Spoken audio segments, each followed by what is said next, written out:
Mary Ann Edwards, Mayor of Temecula, and I'm calling this Temecula City Council to order. This evening, we're going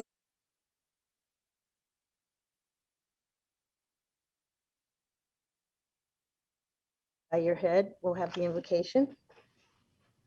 Thank you, Madam Mayor. Would you please bow your head with me?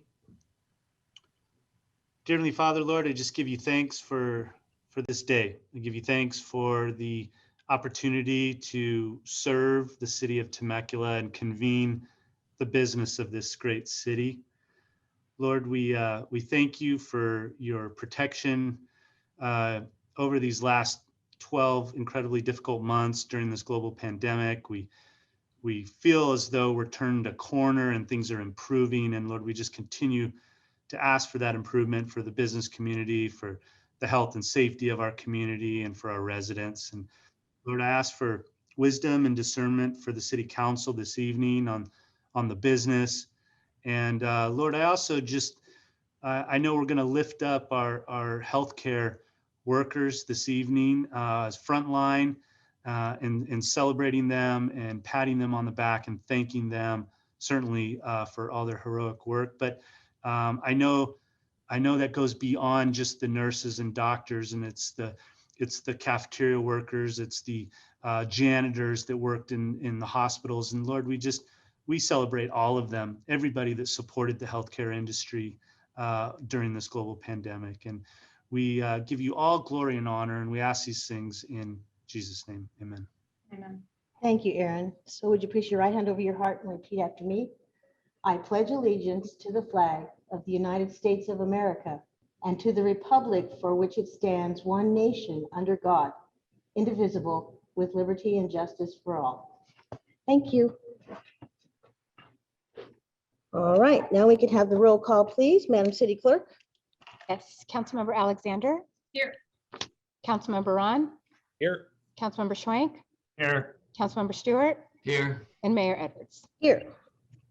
Moving on to presentations and proclamations, you heard City Manager Adams speak about our healthcare workers, and we thought it was important, especially at this time after the last year that we've had, to recognize our healthcare workers and to thank them and acknowledge the hard work that they've done.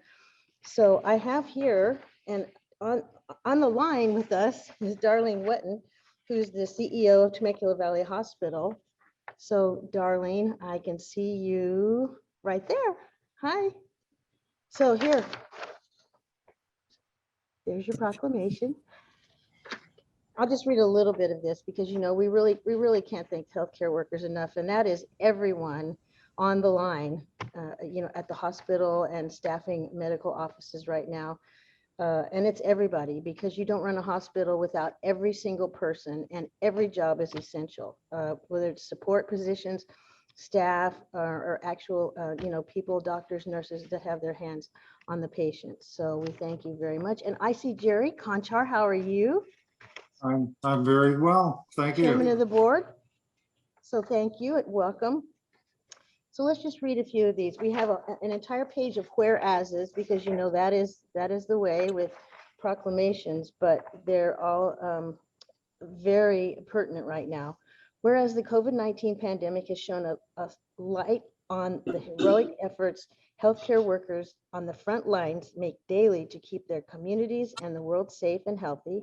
And whereas lack of access to essential healthcare services that healthcare workers provide results in the death or suffering of millions each year, whereas healthcare workers are the first line in detecting, reporting, and responding to emerging threats like COVID-19, and they are often the only link to essential health services that provide life-saving care and treatment.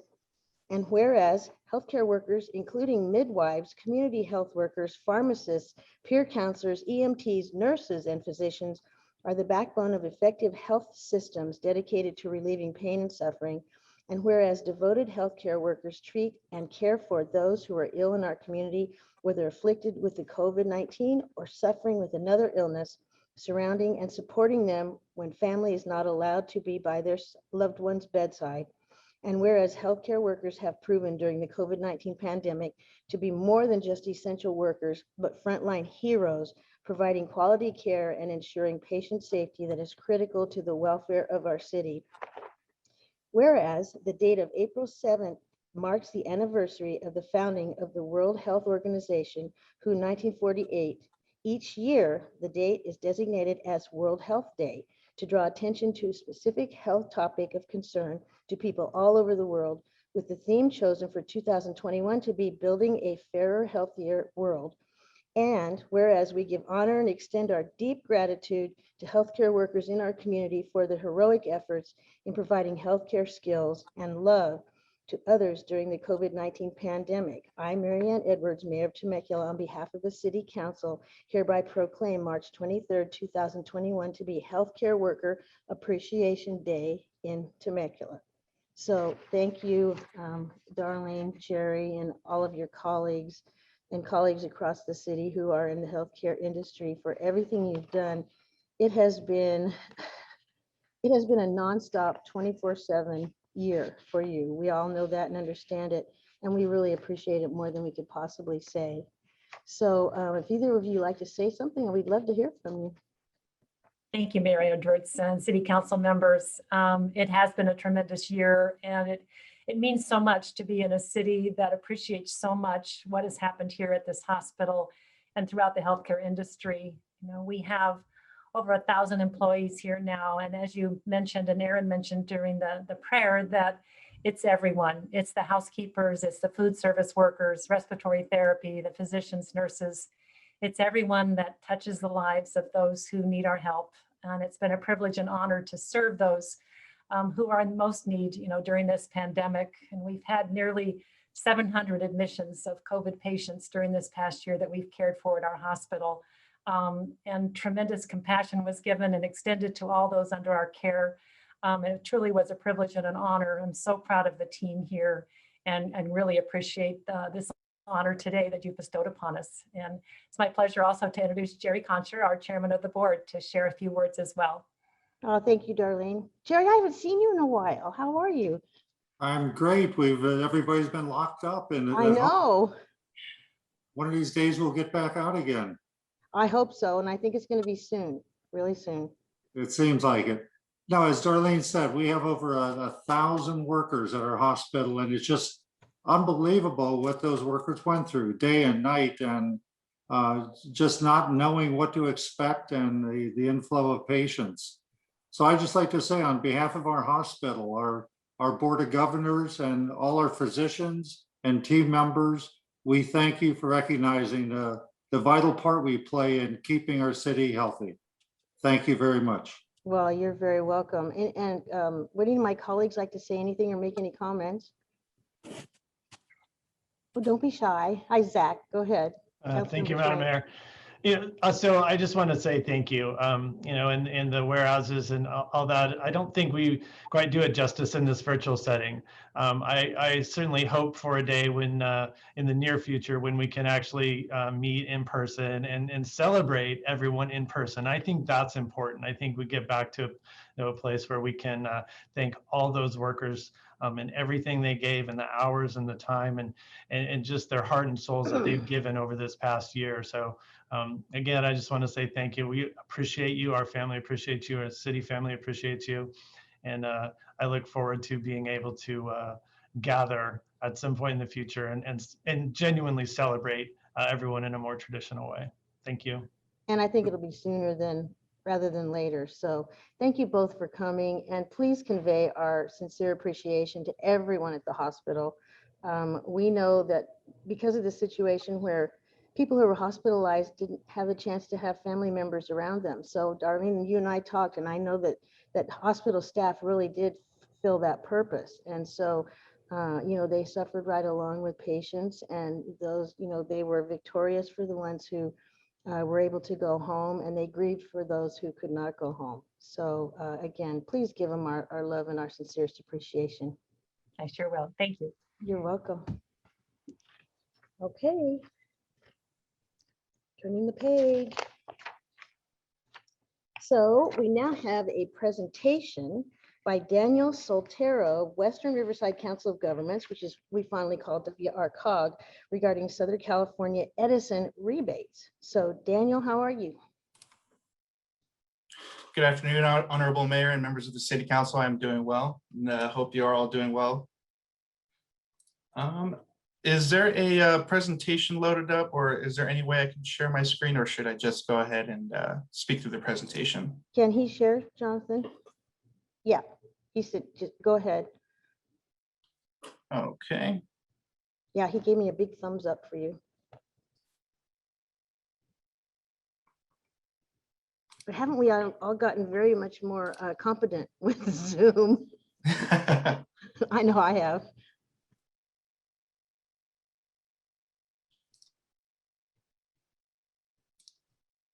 There you go. Okay, are you all seeing the full screen here? Yes. All right, perfect. So I'm here to discuss the WRCOG Streetlight Program and, of course, the City of Temecula's success as a participating member. And so in 2014, the WRCOG Executive Committee directed staff to initiate a regional effort to assist member agencies with purchasing their streetlights as a way to lower their energy bills as it relates to streetlight utility. Once purchased, the streetlight lamps would be retrofit to LED, and the maintenance would be implemented under a regional contract. The major objectives of the program include saving energy, help member agencies lower their utility bills, enhance public safety, as well as create smart city and revenue generating opportunities. The program included 11 participating jurisdictions across Western Riverside County, which includes the City of Temecula. And the big picture of the program includes that overall there were over 50,000 streetlights converted across the sub-region. The regional LED retrofit was completed in fall 2020 after about a year and a half of LED retrofits. The new LED lamps adhere to various guidelines, and as well as in member feedback that we received through a demonstration area in the city of Hemet. Guidelines include abiding by the American Medical Association recommendation for LED lighting, which includes color temperature, as well as supporting the Palomar Observatory nighttime sky objectives with full cutoff LED fixtures. Overall, the savings to the participating member agencies is $70 million over 20 years. The details for the City of Temecula include that over 7,200 streetlights were transferred to the city after being purchased from Southern California Edison, and over 6,600 of those streetlights were converted to LED starting in November 2019 and coming to completion in July 2020. The remaining streetlights that remain for LED conversion do include the Harveston Lake and Wolf Creek communities, although I believe that they may actually already be in process of LED retrofit. So that's also great news to share. The results of the project, as they are according to the streetlight data, shows that over $900,000 will be the annual billing savings for the city. And this is just on streetlights alone. With that, there is a 1.9 million kWh annual energy savings as well, which for comparison is about enough to power 230 homes with electricity each year. So a good amount of electricity is being saved with the city's implementation of the LED retrofit. This is a chart to show the savings, as well as the dollar and energy savings. And these are a few pictures that we've taken throughout the program to help showcase the benefits and as well as the overall appearance of LED street lighting. On the left, you can see the old sodium lamps did produce an orange glow. Under that glow, there's not very good color perception. And so as you can see with the gum picture on the bottom, the colors are completely washed out. And under the LED street light on the right, you can see that the colors are much more correct. And in the community, you can see that it's much more inviting and overall can help with public safety as well. This is a picture of the LED streetlights on an arterial road. You can see much better roadway lighting with less dark spots. And to show that we also had a lot of impact to the night sky objectives, we actually had a consultant do aerial photography. And this is actually an area in the city of Temecula near wine country on Rancho California Road and Meadows Parkway. With this aerial with this aerial image, you can actually see at some of the streetlights, you can actually see some orbs, and that can be indicative of light being shot upward into the sky or light pollution.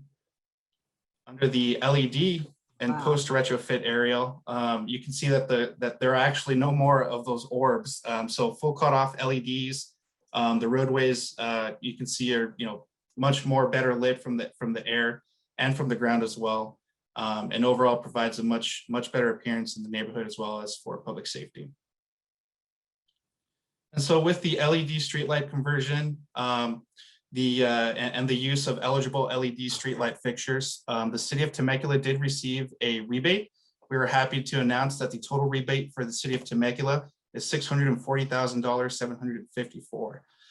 This will be, it's actually already been remitted to the city of Temecula, and we're very happy to be part of this project with the city. I would like to mention that we could not have done this without the city leadership, the city council, all of the city staff that participated throughout the years with WRCOG and in various aspects of the program. We would like to congratulate the city staff, and everyone that participated, and our hats are off to you. And that does conclude my presentation. I am happy to take any questions. Any questions? So my comment is 640,754 or 640,754 rebate, right? Plus the 900,000+ in savings. Correct. Yes. The utility bill savings are annually, just for the purchase and LED retrofit. So that includes lowering the utility bills with Southern California Edison. So almost $1 million a year in savings. Plus this year we got the rebate of about 650,000. Correct. That's pretty good. Absolutely. Well, thank you. And thank you for all your help and support during this process. I know in the beginning that it was a little, we had regular discussions on it just to make sure that we understood everything. And the numbers sound almost too good to be true, but they are true. And that's what we wanted to be sure of before we entered into this agreement, especially taking on the responsibility of, purchasing the lights and everything. So we really thank you. Pat, did you have something you wanted to say? Yeah, yes, Madam Mayor. I did want to mention, as Daniel mentioned, we have completed now the retrofit of the decorative lights in Harveston and Wolf Creek. So that's all done now. So we are 100% LED on all of our street lights. Wonderful. And as amateur astronomers from our backyard in the heart of Temecula, we can really see a difference in the night sky. That's great, Madam Mayor. I'm happy to hear that. So thank you, and please pass along our thanks to everybody at Edison for us. Absolutely, I'm happy to. All right, thank you. Thank you. You all have a great afternoon. Thanks.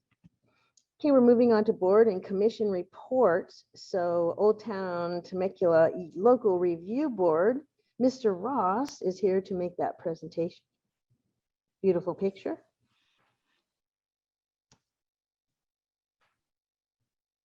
Okay, can you see There me you now? are. Yes.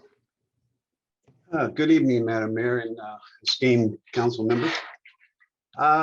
Yes, it was quite an eventful month. The local review board was presented with the budget for the Ms. Hennessy presented the budget to us, and it was quite enlightening for staff. And during this time also, she explained how the money was being allocated and what was going on with it. So with that, she also talked about, there was 3 questions that was asked of the board members. As a board member, do you feel the city's investment of financial resources in line with the community's priorities? And the board overwhelmingly agreed that the city has invested wisely and has met or exceeded the needs and the priorities of the community. with that in mind, then we came up with the question number 2 is which programs and projects were most beneficial to the community? It was a general consensus that safety was a highly valued and believed that portion of the budget is dedicated for safety and security, as well as fire, is in line with the priorities. A good case in point is the addition of the 9 law enforcement in Old Town. I saw a couple of them today, actually interacting with some patrons downtown, and it was a good scene. It was really good, and I think it's going to make a huge difference in our Old Town. And with that was part of the real priority right there. Number 3 is how could the city better align its spending with community priorities? Part of it was the continuation of the Old Town or city sidewalks in Old Town, but not just in Old Town. There are some areas that have trees that their roots are growing up, and there's some safety hazards. I believe I saw some on Rancho California. I was up in that area, but again, that's not in my purview. That's outside of my purview. Just as a concerned citizen, I do see those. And continuous focus on circulation, including the upcoming pavement rehabilitation program within Old Town. Yes, we have torn up the streets, and it would really be nice if we did a overlay to enhance the front street as well as some of the side streets and some of the alleys in general too, because of some of the alleys are still dirt. And when we have a heavy rainfall, all that dirt gets pushed down into the city front street and clogs up our storm systems and causes a great deal of pain for city staff to clean. But with that was pretty much it for the Old Town Local Review Board report. Don't have anything on the agenda for right now for next month, but it's still young, and I'm sure we can find It something is still to talk young, about. and we do have a lot of great projects ahead of us this year. So Oh, yes. thank your colleagues on Old Town Local Review Board, and we will see you next time. Thank you very Ross. much. All right.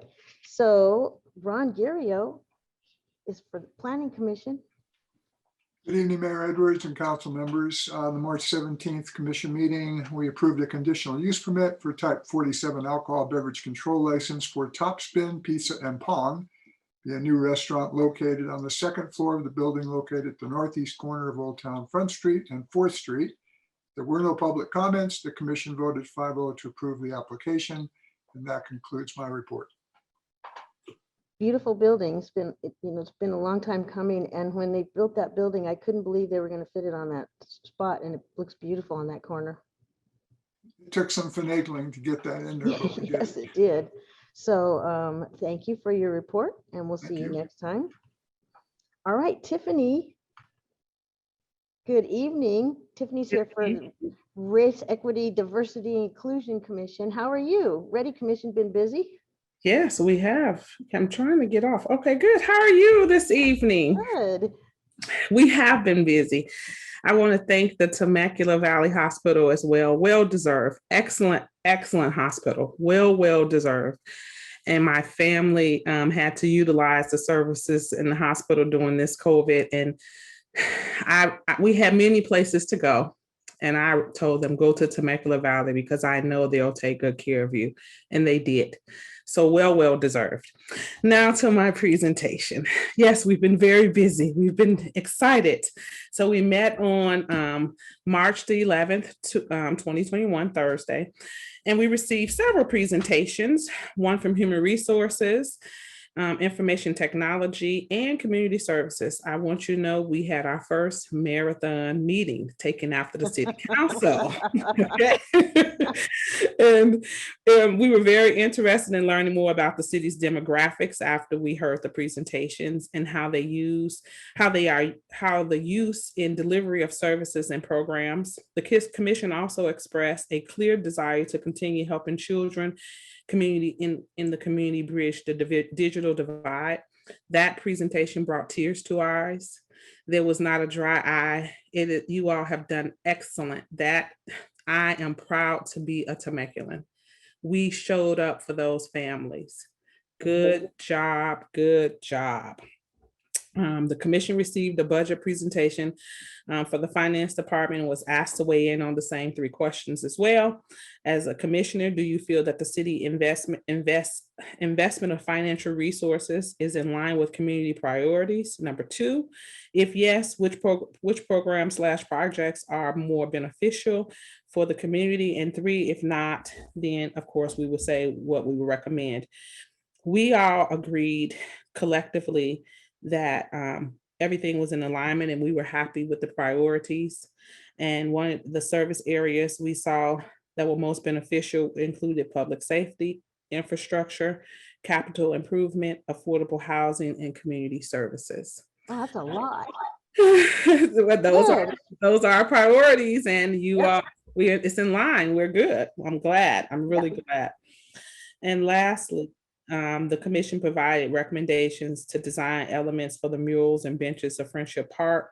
Many commissioners shared their ideas about colors, depictions of children, which showed in different ways and abilities and ethnic backgrounds, and design elements to ensure an inclusive and welcoming park experience for families in the community. And although we were tired, this was one of the last things we did. Everyone perked up. Yeah. Everyone perked up, and it was just amazing. And so I think Friendship Park and the digital divide were the highlights because we could see the faces of the people specifically that they will be impacting. So that concludes my report, and thank you all. You all look wonderful. Good evening, everyone. So do you, Tiffany. So how's the morale on the Ready Commission? You know, you're still kind of new, and so it sounds like everybody's still really excited. Yes, we're gearing up, and we are really excited. I'm excited. And I'm excited to lend my feedback, especially for the community that I represent, children, families. And so this was really exciting for me personally to hear, because I can begin to look through those lenses and give my strengths there. So yeah, everyone's excited. Well, we appreciate everything that you're doing, and you're going to be busy this year. So I hear with the marathon meetings, but we're fit for it. And thanks, Mayor Pro Tem. We heard your shout out. I said, oh, he's sending a complex issue to us. We heard you though. We're ready. We're ready for your leadership. That's why I said you're going to be busy this year. Yes. Thank you all so much. Okay. Well, thank you. Have a good evening. You too. Bye-bye. So public safety report is next. So Captain Zachary Hall is here. Good evening, everybody. Okay, so what I've done here, as I promised last week, is I updated some of the statistical information I was going to present, and I will use this as a foundation to build on as you ask questions, request additional data or clarification. During this week, I sent you some call data, which I explained was pretty lengthy and hard to explain in the meeting, but broke down all of these calls for service. So this first slide here is, like I said, our calls for service. This is year to date. And you'll see right off the bat, I'm comparing 2021 to 2019 because all the data in 2020 got wonky about this time moving into COVID. So everybody started staying home, businesses closed, the dynamic in our society changed, and it would skew the data projections and how I do my analyzing. So everything comparing to 2019 is a much better comparison. So understand that during that time, you know, population has grown and things have been a little different, but in 2021, year to date, up to 3/15, we handled 17,051 calls for service. The exact same time in 2019, we were only up to 15,890. And when I do comparisons on data, I always compare, I try not to really compare the month prior, although there is some value there. In crime statistics, I try to compare a certain piece of time to the exact piece of time in the prior year, or in this case, the year before, because it's the same length of days, about the same temperature, about the same weather. People are in school or out of school, holidays, not holidays, things like that. So the data is more comparable like that. I did do the month of February by itself, 2021, 6,876 to 5,722. So you can see we've already eclipsed the amount of calls we had in 2019 by quite a lot. And as our community grows, I would expect those calls for service to grow. So are there any questions about this data before I move on to the next slide? Nope. And again, if you ask me or email me offline or we chat offline, I can enhance this. I can change the way I present it. I can add value that you may think it needs to any of these. Okay, moving on to the next slide.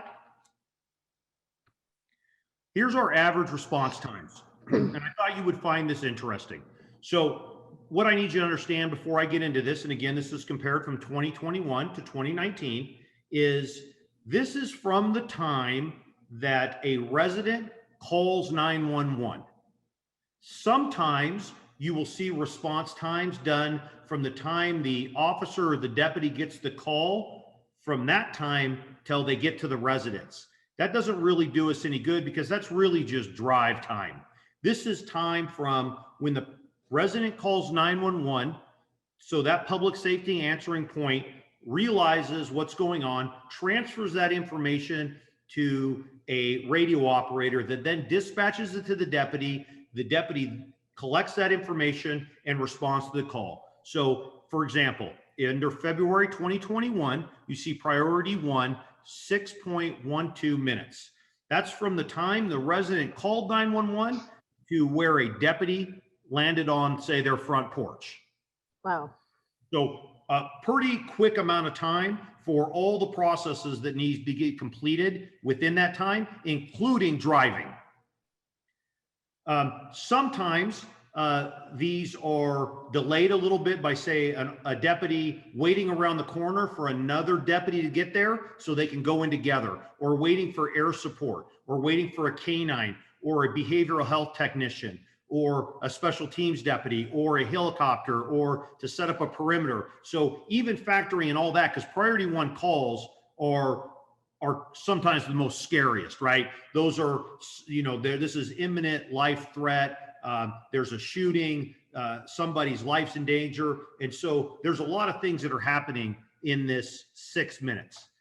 You can see February 2019, we were at 5.6, February 6.1. Not a significant increase, still very quick.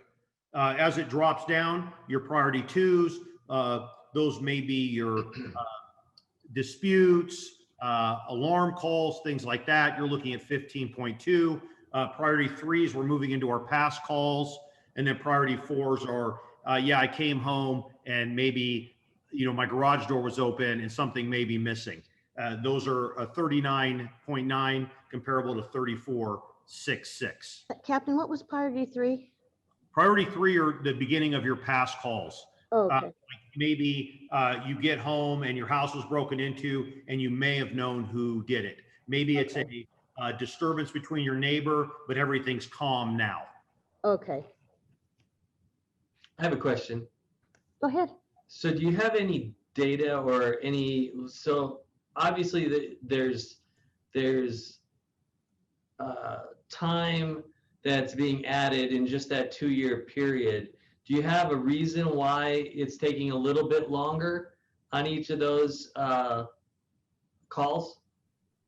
No, I don't. I would have to mine through them. And again, these are averages, and there's a lot of funny processes that go into these averages where, like, let's say, for example, and again, mining through this data, because we're talking about thousands and thousands of calls. Let's say a deputy goes to a priority 3 or priority 4 shoplifting call, right? And it takes them, I don't know, say it takes them an hour and a half or 2 hours to get there because of whatever's going on. And while they're at this call and they're conducting their investigation, they find that when the person shoplifted the item, they were contacted by security or loss prevention, and they threatened them or pushed them. Well, the deputy then appropriately changes that call type to a robbery, which changes the call type to a priority 1, but throws off the average of the response time, because it now stats that response time for a priority one to an hour and a half. Got it. So I believe, and I've done this many times, where if I go through these hundreds and hundreds of calls and I knock off the ones like that, I can work these response times down closer to 4 to 5 minutes. And so you may see when I do the averages again, they're back down in the 5s. But because there's a lot of data to mine through, and that's why we don't often produce these average response times, but I do think it has value to you. You just have to kind of understand that there's a little wonkiness built into that number just because how we collect data. Because we're more like, do we want to get there fast? Sure we do, but getting there safer is always more important. And sometimes in these emergency calls, there is some planning that goes into how we're going to arrive. You know, we just don't, you know, come in hot and drive right up the driveway, right? Like a lot of these times, deputies are trained to park many houses away, sometimes a block away, and walk up. Well, this whole time they've parked and they're walking up, it's not, they're not on scene, so that timer doesn't stop. But I'm assuming the February 2019 data has that same wonkiness built in as the February 2021.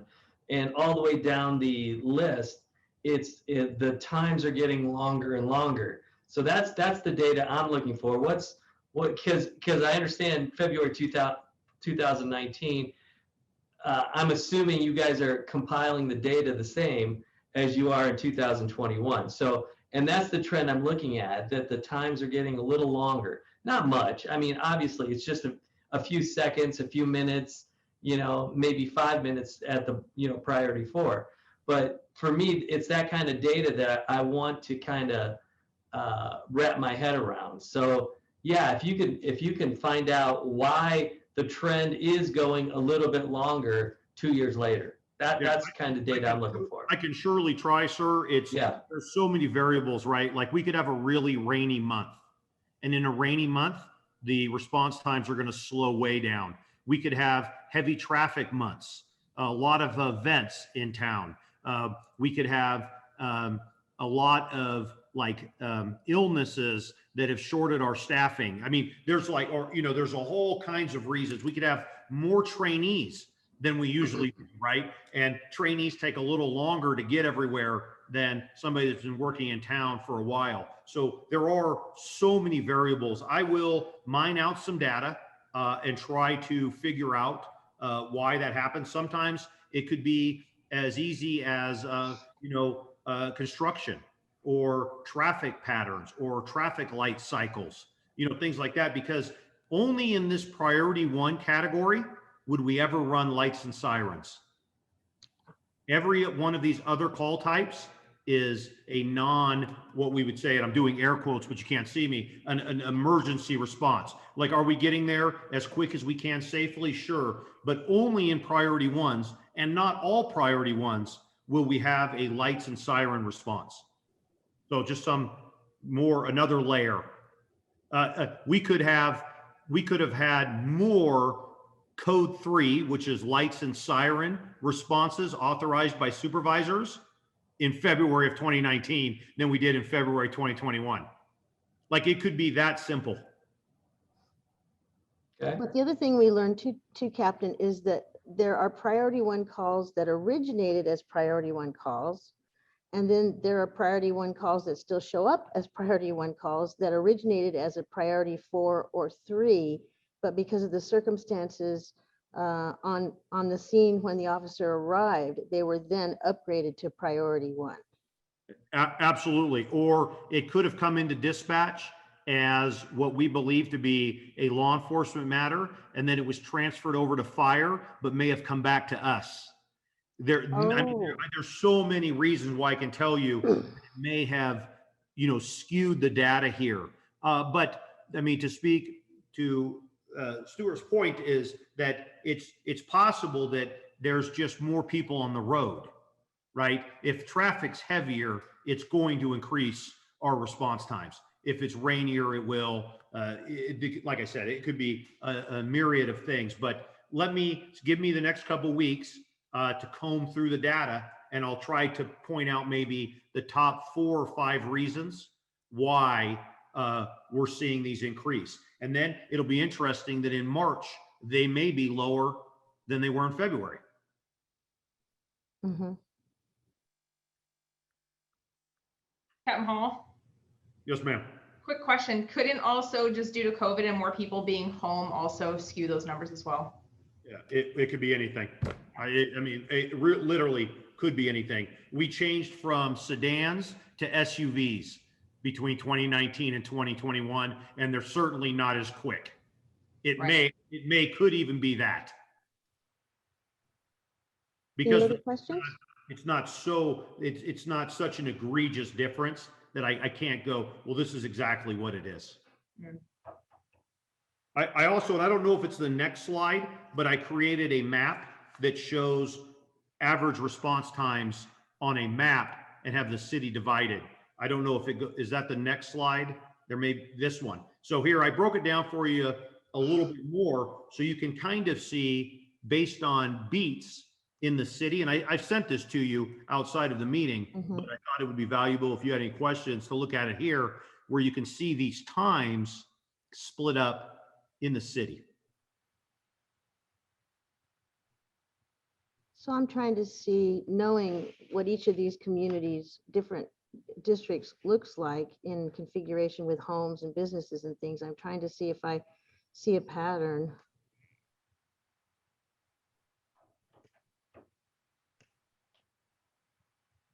We're pretty consistent with our response times because of the deployment model we spoke about, right? Because we're in that area already, and our deployment is based on calls for service. So if there's more calls for service in a certain area, there's more deputies in that area. Which is why if I looked at this map and one of the response times was several minutes later, there would be some analysis that I would need to do, because that means we weren't level in our deployment strategy. It could even be the number of traffic signals that you have to encounter on, like Temecula Parkway or Hunger Parkway. Or... If it's not a priority one and only some priority ones, will we use lights and sirens to bypass traffic signals? So what's this on beat 69? Why do you think it's so high with 7 minutes and 13 and beat 61 is only 5:24?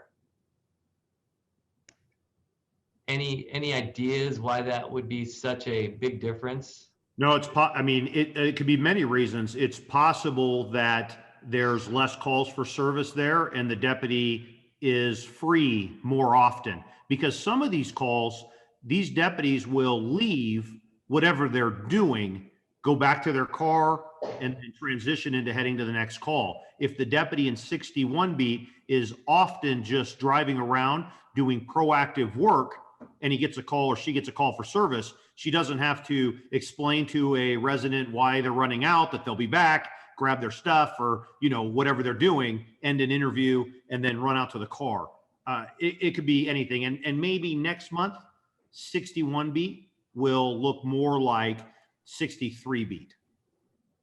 Yeah, I'd also imagine some of it, your call volume is substantially higher, during that month to month or, year to year comparison. Plus the 69 beat, don't forget, encompasses all of the Santa Margarita reserves. So you have one call down to, the property, residential areas down there. And that's going to skew all the numbers, across the board, because it's, so sort of disconnected from the rest of the population. Yeah, geographical design causes us problems. Access causes us problems. Sometimes crime or calls for service are so low, we haven't staffed a deputy out there at certain times of the day. And so now a deputy has to go from somewhere else. That's very interesting. And it is pretty close, which is another thing that is remarkable, I think. Well, it's surely one of the metrics we use to ensure that we're providing a level service delivery, in the community, right? Like I said, if one area was at 15 minutes for priority ones and every other one was at 6, we have a management issue. Well, that's interesting. So we'll look forward to hearing, if you're going to do a little bit a deeper analysis, that'll be interesting too. Yeah, I'll do that, and I will start comparing these, month to month, so you can see that, and then everybody will have a better understanding of how this all works. Okay, that's great. Okay, moving on to the next slide. I gave you part 1 crimes. These are the crimes that we report to the Department of Justice. This is when you see like the safest city ratings, things like that. These are the types of crimes that are reported that's built of. So if you you remember I sent you a list that had all your calls for service on it. So out of your, 17,000 calls, these are what would be considered the part 1s, right? The worst of those crimes, of those calls for service. So you can see the numbers are not very high when you're talking about 17,000 calls in 1 month. But you can look down and see, again, I compared them from 2021 to 2019. And I won't go down them unless you have Captain, questions. what's the difference between robbery and burglary? Okay, a robbery is when you take somebody's property by force or fear. Okay. A burglary is like they broke into your house when you weren't home, or you left your purse in your car and they broke into your car and took your purse out. So a lot of people will say, hey, I went to the grocery store. When I came home, my house was robbed. Well, for your house to be robbed, you would have to be there. Mm-hmm. Robbery occurs when there's some force or fear used against you to take your property. Outside of that, it's a burglary. Okay, so hence the higher priority because there's a threat. Yes, robberies are one of our highest priority calls. An in-progress robbery will get you a lights and siren response. And many deputies and the helicopter and things like that. So will an in-progress burglary. Like if you come home and you find out your house was broken into and some stuff was gone, but nobody's in your house, that's not as high a priority as if you get home and you see somebody in your house or you're home and somebody's in process of actively breaking in. So is this for the first 2 months? So January, February of 19 versus January, February of 2021? Correct. From January 1 up to February 28th. So we had 83 cars stolen in the first 2 months of this year? Correct. Wow. But this could be cars, anything with a VIN. Okay. Anything with a HIN, a VIN, could be trailers, quads, riding mowers, anything that has a vehicle identification number is going to be statted under a motor vehicle theft. Now there is going to be a presentation, and I'll make reference to it a little bit at the end here, to a flock safety system, and I'm going to tag in Lieutenant Decker. He's going to explain that to you. You probably have already heard about it. It's gone to a couple of the other committees, but that is going to significantly impact our motor vehicle theft. In a good way. Yes. Yes. Any other questions? All right, Captain. Again, okay, moving on. I threw this up here because I think it's important. This is the Metro team stats, and this is 1.5 weeks of their activity. So in their 1.5 weeks, just in Old Town, they've made 10 felony arrests, 22 misdemeanor arrests. They've arrested 2 people for DUI. This is actually a bad number, 85. It was 148 traffic citations. They towed 5 vehicles and they wrote 13 infractions. I also wanted to share this with you. Now I'm transferring my phone here. They've taken 1 firearm and a rifle off somebody that was down there. They recovered 6.1 ounces of powdered fentanyl. And if anybody knows anything about fentanyl, the tip of a pen, and I don't mean like a pen, I mean like a needle, will kill you. 318 fentanyl pills, an unknown amount because they didn't know how much meth, a couple grams of heroin. So on top of these stats, that's the narcotics they've seized down there. The most egregious one of that is the 6 ounces of fentanyl and 318 fentanyl pills. And now remember, these are taken off people that are in movement downtown. So in movement, you mean driving? Driving, walking, Okay. reversing. Wow. And that's 10 days worth Yes, of statistics. yes. Wow. And I think and one stolen car. Amazing. So Well, I'm glad the officers are there. yeah, I think it's a resounding success so far. I think so. Been very well received by residents and visitors, business owners. The deputies are having a good time. I think it was surely one of the best decisions the city manager made. Excellent. Any questions? No? All right. I will tag in Lieutenant Decker now. He's going to talk to you about this flock safety system and kind of give you an overview. And then this will be moving on to one of the subcommittees for a more lengthy presentation, but I wanted to get it out in front of you now so that you could be thinking about it. And if you had any questions, we can answer them for you. So I'll turn it over to Lieutenant Decker. Lieutenant, how are you?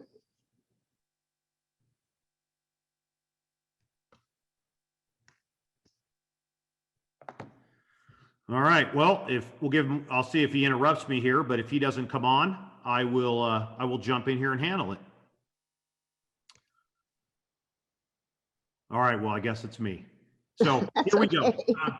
We have used ALPR before. It's automatic license plate reader systems. It was something we used to have on our police cars. You know, repo cars had them, trash trucks. They put them on some mail trucks. The entrance and exits to shopping centers. The Pachanga uses them, things like that, and it would capture license plates. Hello? Oh, here he is. There he is. Yeah, don't fire me, just technically challenged. It's okay. How are you, Lieutenant? All right. I'm doing fantastic. Good evening, and sorry for the, I had to hit star 6 or something to get unmuted.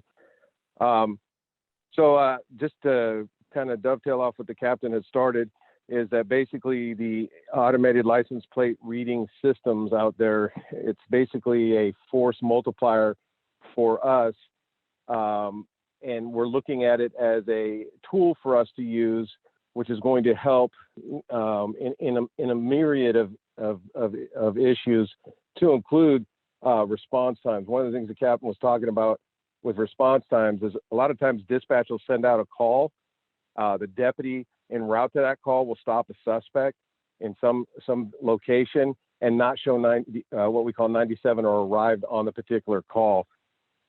This particular system helps us with the cameras in the various locations as a static point, and basically puts a perimeter around the city, which will allow us to upload information not only from Temecula and the cars that we're looking for, but also state and nationwide, and be able to track those vehicles. When those vehicles cross those points, it will send out an immediate alert to the deputies that you have an ALPR hit at this location and that vehicle is traveling in this particular direction.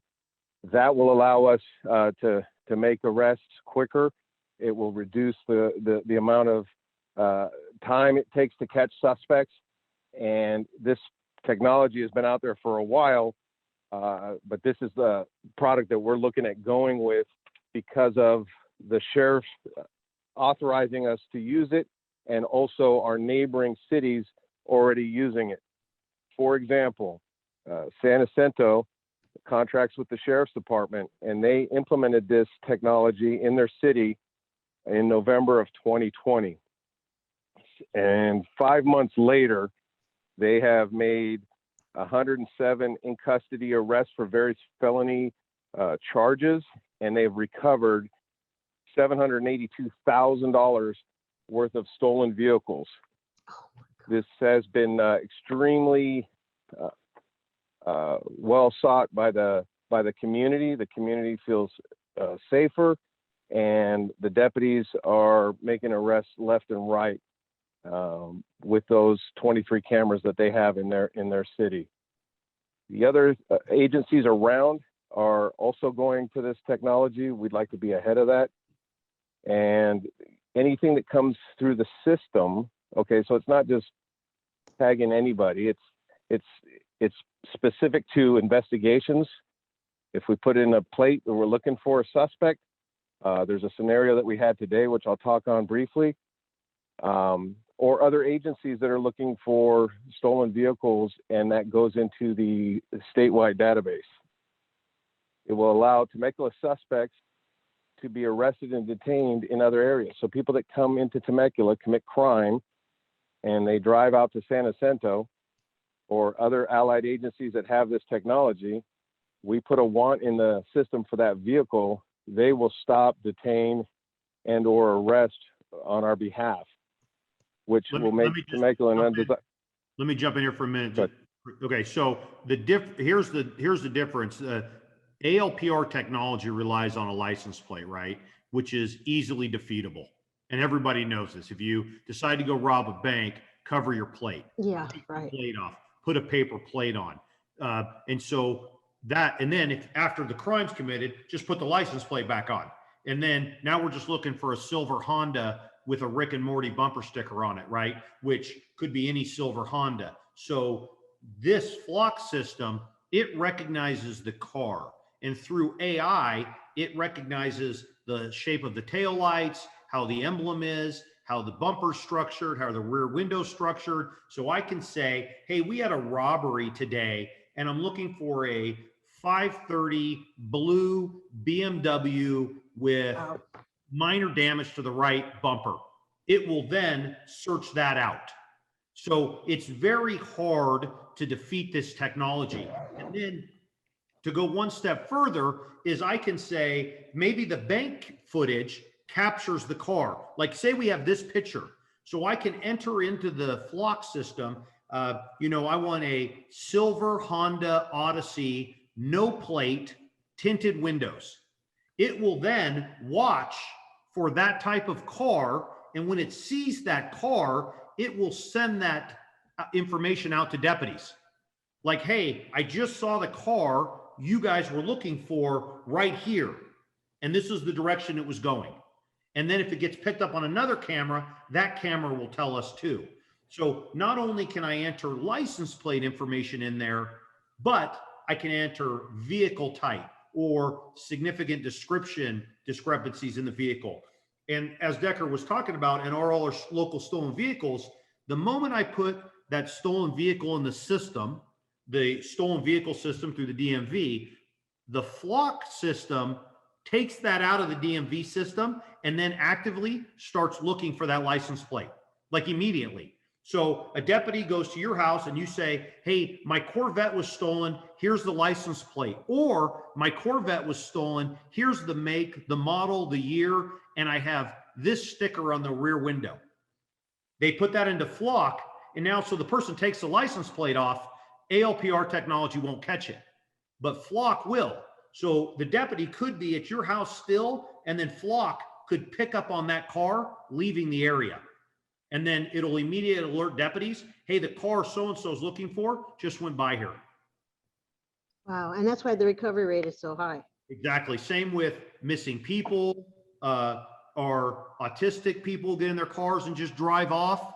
We can now put this information into flock, and everywhere that there's a flock camera, it will actively be watching for this car.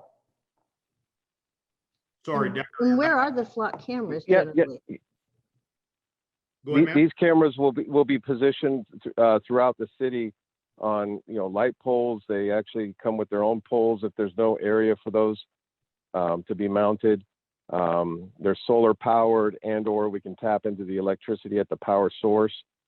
They can be placed anywhere that we want them. And just one quick story. They had we hear about these porch pirates where people are going and getting their packages stolen off of their porches.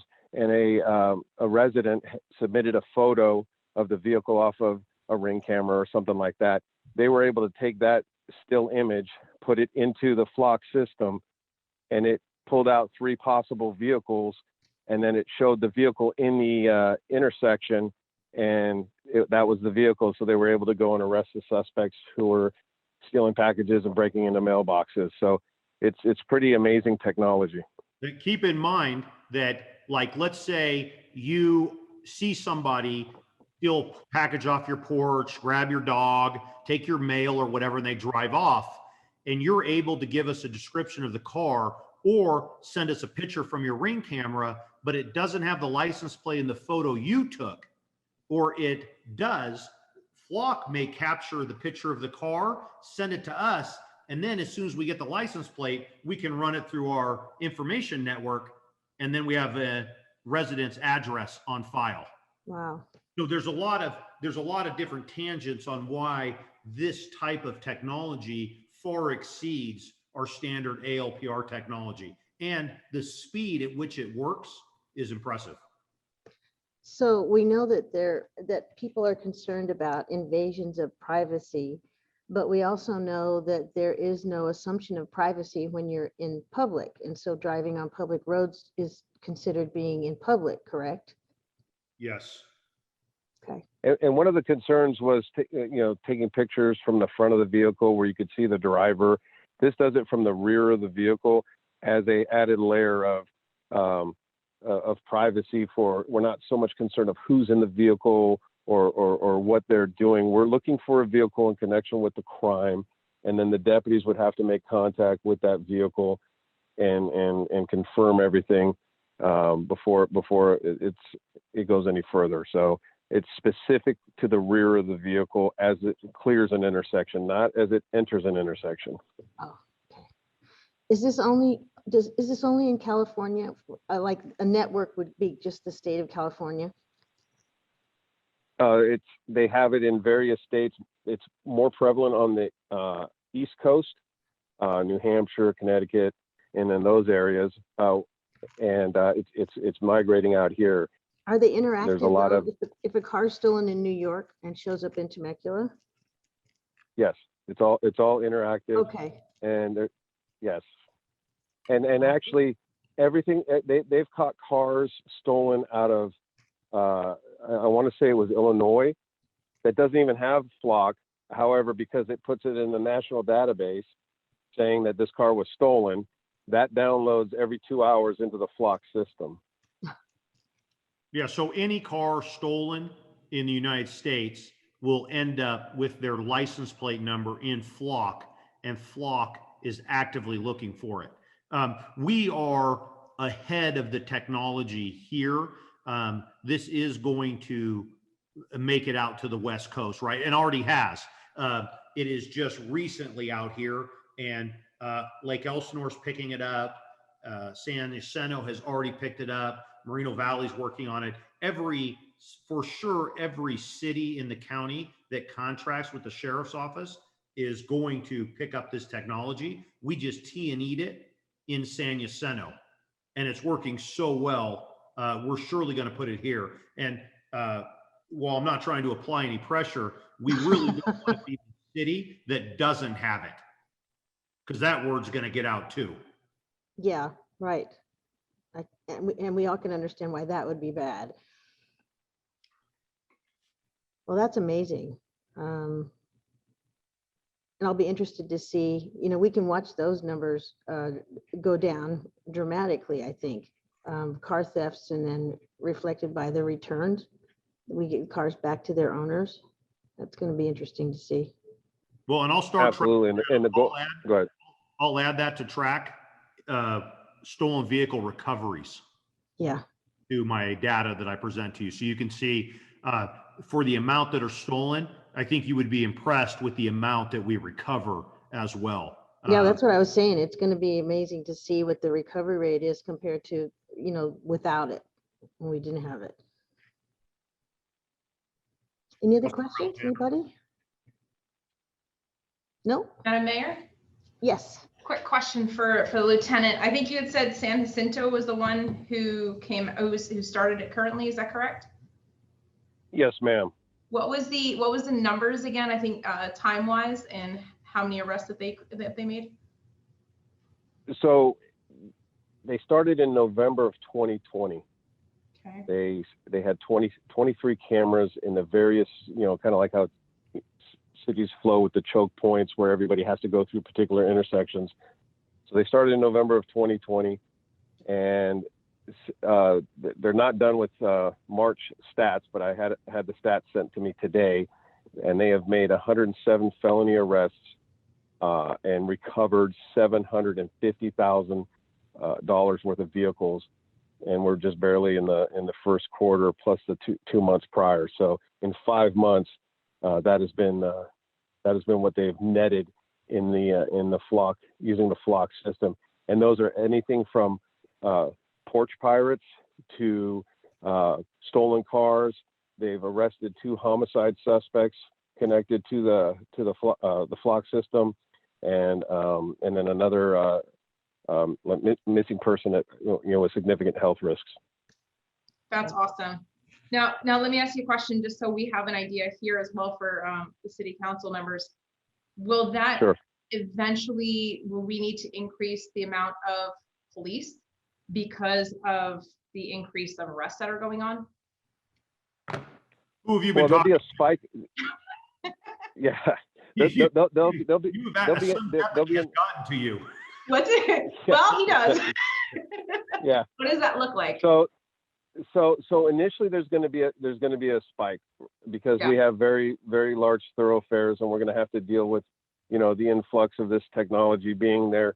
So the short answer is yes, initially there'll be a lot. However, we are creative in the way that we do our deployment, and, that's something that we would come back with, at a later date.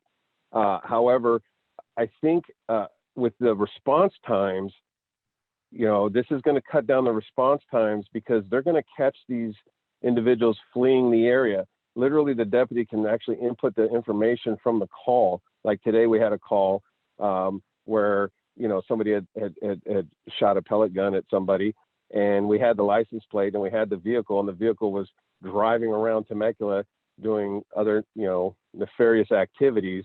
And had we had the flock system in there, instead of 2 hours later catching them, we are still proactive, and we did catch them and we held them accountable. We would have probably caught them in 15, 20 minutes, which would have, reduced a lot of the manpower and time and so on and so forth. So we would have to adjust, to your point, the manpower that we currently have to see how we could best serve this influx of technology. And then if we needed more manpower, then we'd have to ask for it. But the goal would be not just to reduce crime, but to eliminate it. And based upon that, calls should go down once the word gets out of don't go to Temecula, because lo and behold, 15 minutes after you do something stupid, you're caught. Well, it's a huge deterrent, I would think. Yeah, the goal is always the suppression of crime, not the response to crime. Mm-hmm. So how long typically, so you said this was on the East Coast, it's been on there for a while. So how long typically do they have that spike period that they find that, there needs to be increased manpower? That's a question that I'm not prepared to answer. I don't want to wing it. Let me do some research, and we'll get back to you. They have analytics that they do with the agencies that have started this up. So I'd have to get that information and see if there's something that I can quantify and report on. I do know that all neighboring agencies are also looking at this. I think San Diego PD is going to this, and some of the other larger agencies. So it should be interesting to see what that looks like down the road. But I'm sure initially it's going to be like drinking out of a fire hose. Yes, sir. Hey, thank you. I appreciate your answers, and that was really great. Thank you. You're welcome. Any other questions? No? All right. Do we have more flock information? No, that concludes our presentation, ma'am. All right. That was very, very interesting. And so now we'll look forward to post homework when you work on the data and drill down in the data a little bit And it's going to be interesting to see about the differences in drive times maybe, or response times in the different areas in town, even though it's a very small difference, but I'm curious now. So our priority one calls were still excellent in the return, the response times. Yes, So- ma'am. We'll be taking the flock to a full presentation to Public Traffic Safety Commission. Excellent. All right, thank you. Okay, so the next thing we have is the annual joint meeting of City Council and Public Traffic Safety Commission. So Bob Hagel or Pat Thomas, are you going to give us the Public Traffic Safety report? Starting with Mr. Hagel. All right, Mr. Good evening. Hagel. Good evening, Madam Mayor, Good evening. City Council members, and the other commissioners, as well as all the staff. I'd like to begin by just talking a little bit about the year that we had in general. It was a very busy year, and staff did a lot of other things besides work with us. And I know that they took advantage of the COVID situation and did a lot of building work and work on buildings, and as well as on roads that were kind of getting ahead of things because traffic was down.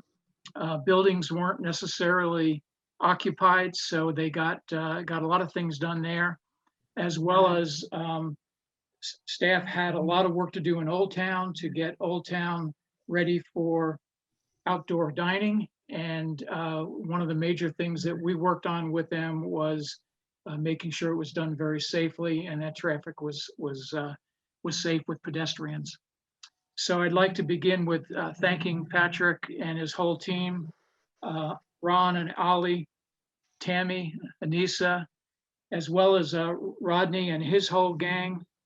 Also the fire department, police department, and we this year had participation from the California Highway Patrol, which has been very, very helpful to us. I just cover a little bit about what we cover: traffic calming, traffic control devices. We worked on the street lights in the past, sidewalks, public safety issues, including pedestrian, bicycle, and equestrian, and transportation programs with RTA. And we also take a look at the capital improvement program. So I just want to let you know, this is my 15th year serving you. I'm chair for this year, and J.R. Richardson is vice chair. And we will go on. We'll introduce Skip Carter, Robert Skip Carter, Brad Sullivan, and David Maddox as well. And we're going to go on to the next section that is going to be led by Skip Carter. All right. Hi, Skip. Good evening, Madam Mayor and council members. It's an honor and a pleasure to be here. And this is coming on my 10th year with the commission. And so I've enjoyed a lot of the things that have gone on in the past 10 years. One of the big things that has been happening is the traffic calming. The whole purpose of the program is to promote community involvement. And that's usually done when they come to before us, or they send a letter into the city about traffic issues.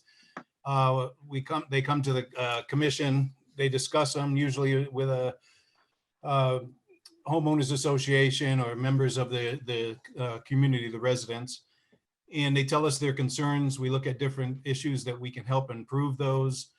The engineers will go out, look at the area, we'll go out, look at the area, and then we'll discuss it and make a motion to send it to you folks for a decision. And we've done a lot of that in the area to help maintain the safety of the community and make the environment as friendly and as accessible and as safe as possible. On the next couple of slides here, I'm going to show you, here is a couple of areas on Goldenrod Road. We did some improvements. Vale Ranch, which I travel daily, Red Hawk and Vale Ranch area, has worked out really well because as I said, I travel that daily, and it has slowed down the traffic significantly since we implemented that. Nighthawk Pass, also, they had some issues with speeding, and mainly they come to us, and as you know, Madam Mayor, being a member of the Public Safety Commission in your previous life, everyone wants stop signs Yes. or speed bumps. And we do something as we call a road diet, or just traffic, to calm the traffic, to give that psychological view that it's just going to slow as you look down, because it doesn't look like you can speed on either side. You have bicyclists, pedestrians, and parked vehicles. Rustic Glen Drive, we've done Old Town Front Street, as Bob had mentioned, to assist with the outside dining and everything. That was very instrumental in doing that. And then our next slide, this is Harveston Drive. They had come to us a few times talking about different things that they would like. They went out, the engineers went out, spoke to the homeowners association and the residents, and we came up with the traffic calming on those streets right now. And we're always open to hear any kind of issues that they may have to readdress those issues as they come up. But right now, I think we're doing a pretty good job in getting that stuff done. And with that, I'm going to pass it off to JR. Thanks, Bob. Madam Mayor, City Hi, Council, JR. good to be here this evening. I am currently in my 7th year on the Public Traffic Safety Commission, so just starting my 3rd term, and I'm going to talk a little about the traffic control devices. They come to us in several ways on our commission. The primary one here is the Highway Safety Improvement Program, or the HSIP, and our city staff in traffic has really become expert at applying for and winning these grants to bring improvements to Temecula. It's really quite impressive. They seem like they do it all the time, but they're really good at it. Not everyone gets these grants. So the Cycle 7 grant was what got us the fiber optic connectivity and upgraded traffic signal controllers to optimize our timing and coordination and improve traffic flow and safety on our city's 3 major east-west corridors. That was about a $1.2 million federal grant. Cycle 9 is more recently and ongoing. It was additional upgraded controllers throughout the city, more signal heads with protected left turn phases, and installation of pedestrian countdown signal heads. You'll see more of those as you're around the city, that more and more of our intersections have the pedestrian countdown there. And that also includes the ADA compliant pedestrian push buttons. And on Cycle 9, we actually got 2 grants for Temecula, a total of about $1.4 million. So it's significant money coming in to upgrade our infrastructure, upgrade our controller devices, and with the feds paying for it. So great work by staff there. The citywide engineering and traffic survey and updates. These include collecting data for required periodic speed limit evaluations, average daily traffic counts for traffic signal and stop sign warrant analyses, and use of our city's new Armadillo tracker radar speed monitoring trailer device in assessing traffic calming needs and the mitigation results once we've implemented something, has it had the desired effect. So finally, parking restrictions is on the list as well. Our commission considers parking restrictions as a possible mitigation to traffic safety concerns that are brought before us by residents and businesses. It's not a first choice, but we have implemented some parking restrictions throughout the city. It can be a timed restriction or an overnight restriction, depending on the need, and to not allow overnight parking in a residential neighborhood, for example. So those are just some of the things we do related to traffic control devices, including speed limit signs and parking restrictions. And with that, I'll turn it over to our next commissioner, Mr. Sullivan. Mr. Sullivan. Hello, can you guys see me? Yes, we see you. All right, good. Good evening. I'm Brad Sullivan, and at the moment I've served about 4.5 years on the commission. It's been a busy time because I've served 3 years of those as chair and 1 year as vice chair. And my presentation tonight will be brief because I think the commission felt they've heard enough from me in the last 4 years. The first slide we're going to put up is bicycle and pedestrian safety.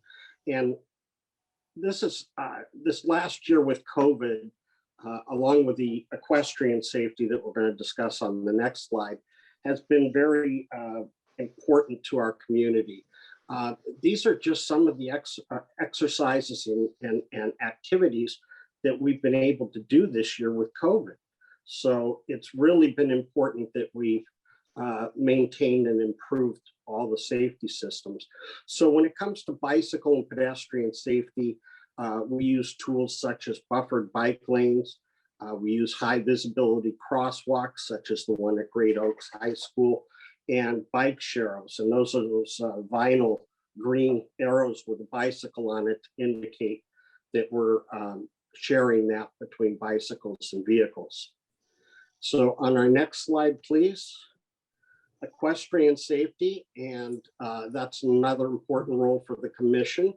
We want to make sure that we have a healthy and livable community for our equestrian families, and as such, we've put up improved crossing markers to make it more visible for drivers that there may be a horse crossing. And additionally, in some of the golf neighborhoods, we did the same thing for golf carts. So that's my presentation, and it's my pleasure to introduce Commissioner Maddox. Commissioner Maddox, how do you like the Traffic and Safety Commission? Oh, it's a lot of fun. Isn't it? Yeah. Thank you to Commissioner Sullivan also.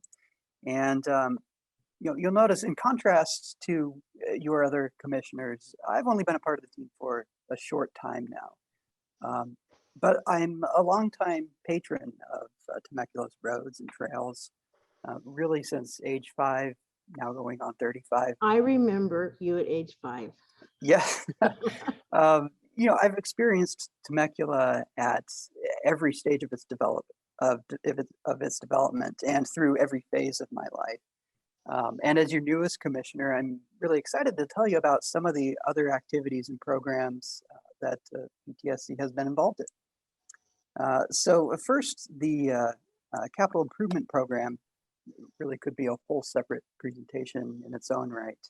The single largest project in the program is the French Valley Parkway Interchange Phase 2, which is the culmination of a years-long campaign that really found its footing under the Move I-15 task force. And we also have dozens of other projects, a number of pavement and sidewalk rehabilitation projects. So we're building new infrastructure, and we're maintaining what we have. The city also has a brand new emergency management division. Now, the city, as well as citizen volunteers, have been involved in emergency planning and preparedness for many, many years. But the significance to this bullet point is that we've now hired on a dedicated emergency management director, and we're now formally developing the division. Just to give you a concrete example, one thing that this department is looking at is the impact of language on emergency preparedness and the possibility of offering a type of CERT training for our Spanish-speaking population. School area traffic circulation is, of course, a subject that is near and dear to me. Fundamentally, we are a safety commission. And traffic safety doesn't just mean car safety, of course. So our focus is not necessarily on widening the aperture through which the maximum number of cars can move at the maximum speed. In fact, we often take the opposite approach in our school zones. So the picture to the left there, this was taken in front of Rancho Elementary on La Serena Way, where we implemented a crosswalk and a road diet. And I want to note that the level of service for vehicular traffic hasn't changed on this road. We're still moving cars through the school area, but by adjusting the crossing cycles and providing higher visibility, we've raised the level of service for pedestrians. And the end result is that now everyone gets to where they need to go safely. And circling back to our traffic safety outreach program, we've developed this program to go hand in hand with our traffic calming efforts. We rolled this out in Wolf Creek last year, and then more recently in Winchester Creek this year as part of the Rustic Glen traffic calming effort. And the hope is that before we resort to engineering or enforcement measures, we can solve some of our safety issues with more robust educational outreach up front. But of course, not every problem can be solved with education. And so on this slide, you'll see some of our enforcement activities. Our public safety professionals continue to manage the stoplight abuse and DUI checkpoint programs. And the spirit of volunteerism is alive and well with our Community Action Patrol. Pictured on the left there, CAP volunteers dedicated hundreds of hours last year to help keep Temecula safe. And they really are the eyes and ears of the Temecula police. Also, our public safety professionals aren't all enforcement all the time. They also help with our educational outreach, like the Every 15 Minutes program. This is one of our longest running programs. In fact, a version of it existed back when I was a student at TVHS, and I still remember it vividly. The lesson really stays with you. And then the last point I'll touch on is this rendering you'll see in the top right of the slide. This image is actually from our multi-use trails and bikeways master plan. And this relates back to my first point about the CIP. One of the projects in this year's CIP is the Santa Gertrudis Creek Trail extension, which will create new undercrossings at Inez, Interstate 15, and Jefferson Avenue. Now, last year, California Transportation Commission awarded us a grant of $3.75 million for this project, which went out to bid earlier this year. And the construction contract for this project is on tonight's consent calendar. So there's a lot to look forward to in Temecula. And to tell you a little bit more about some of our future programs, I'm going to turn it over now to Chairman Hagel. Chairman Hagel, welcome back. Thank you, David. Commissioner Maddox. On the note regarding pedestrians and equestrians, we have spent a lot more time on those topics over the last year or two. And I think David brought up a great point that, as well as Brad, that people are walking a whole lot more than they were before. I know my driving time around town was greatly reduced last year, but I walked over 1,000 miles throughout Temecula last year. And I know a lot of people who have, and it's been great getting to know all of our neighbors a whole lot better. So I think there's some good things that have come from the pandemic. As you can see, our commission, we live throughout the city from north to south, and including central Temecula. We have various backgrounds from other public safety commissions, Temecula Citizens Corps, other citizens corps, road system engineering, as well as California Highway Patrol. So we're just like the residents that we represent. We have all kinds of different backgrounds with all kinds of different views and things that we can pick out and see that would help make changes that would help improve our traffic, both for cars, pedestrians and equestrians. So one of the things that was brought up by the Planning Commission in their meeting was this new vehicle miles traveled, the VMT, which is, we're still getting used to it. It's a method that is used in the analysis for the work that's done for warrants, for justifying traffic lights or stop signs, and it's done for a number of other reasons as well. But it's something that staff is adapting to, and I think we're doing pretty well. Something else that we'll be working on in the future is something called Real DUI Court in our schools. And it is a program where real DUI cases will be tried in a school courtroom, and something that will really teach our students the real world downfalls of drinking and driving or drugs and driving. So, and something else I think that's very important is to stay looking towards the future. We've seen changes in technology and vehicles, and we are moving forward, getting ready for the autonomous vehicle program. And that may not be as many years down the road as maybe we think. I can see the day, maybe within the next 5 or 10 years, that when you're calling Uber, there's no driver in the car. Uber picks you up, takes you where you want to go, and then goes on to another person in need. Last slide. So I know we'll always continue doing traffic calming projects, and something we're happy to do. Also looking at local road safety plans, and something that we have done and will continue to work with is being more educational with particularly the homeowners associations and the residents about what homeowners associations and residents can do to help traffic calming in their own neighborhoods. And then we've spoken about the Great Oak High School and the work that's been done there over several years. We're going to be doing something similar to that in front of Temecula Valley High School on Rancho Vista Road.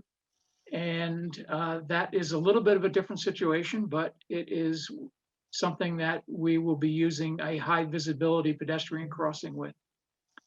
So that's it for me, and we'll be happy to answer any questions anyone has. I have a question. Go ahead, Stu. Okay, so the equestrian crossings, I noticed on Di Portola, I mean, they are very high visibility. Have we gotten responses from the neighborhood as far as, is it something that they were really desiring? And you know, and Temecula is kind of unique in the fact that we have equestrian neighborhoods here. So, and that's what's really cool about Temecula. It's not only do we have neighborhoods of, you know, dense houses, but we also have estate style living with a lot of horse properties. So talk to me a little bit about the equestrian crossings and the response from the neighborhoods. So we obviously have had a good response, and the reason for it is that they requested it. And just like the traffic circle that is down, you know, on the south side of town, that was a request by the neighbors rather than it was warranted for a traffic light. And at their request, they did not want that. They wanted something that was lower visibility from the point of view of being an equestrian neighborhood. So that's something that the city has taken very seriously, and it was a lot of effort to get that to happen. We had to get the cooperation from several of the neighborhoods there, and from four of the residents that live there, where property had to be taken from them. So that was quite an effort to work out. Plus, then you had a developer who had to kind of champion all of this and work with all of it, and hopefully not delay the building of their development there. And it was all done very successfully. So there is, we have had some requests from other neighborhoods for traffic circle on Inez Road. There's been some residents there that have been interested in a traffic circle rather than a traffic light. And you know, we look at all of that very seriously and see if it's possible to be done. Yeah, that traffic circle works great, by the way. I travel that road all the time, and it really is much better than a stop light at that particular intersection, for sure. So thank you for that information. You're welcome. It is much better. Any other questions? Zach? Hi, thanks, Madam Mayor. No question, just want to make a brief comment to Chair Hagel and the balance of the commission. Really appreciate the work y'all doing on the Public Traffic Safety Commission. Especially, you look through those slides and you see a lot of like pedestrian, bicycling, horses, active transportation. It's a really, really, really strong component of where I think we're headed as a community in general. And so I just wanted to say I appreciate that and keep up the good work over there. Thank you. Thank you, Zach. Anyone else? All right, thank you, commissioners. Now we can move on to public comments, and I know we have some public comments. All right. The total of 30 minutes is provided for members of the public to address the city council on items that appear on the consent calendar or a matter not listed on the agenda. Each speaker is limited to 3 minutes. For all public hearing or business items on the agenda, each speaker is limited to 5 minutes. For this meeting, public comments may be submitted and read into the record pursuant to the important notice provided at the top of the agenda. Okay, could we have our first speaker, please?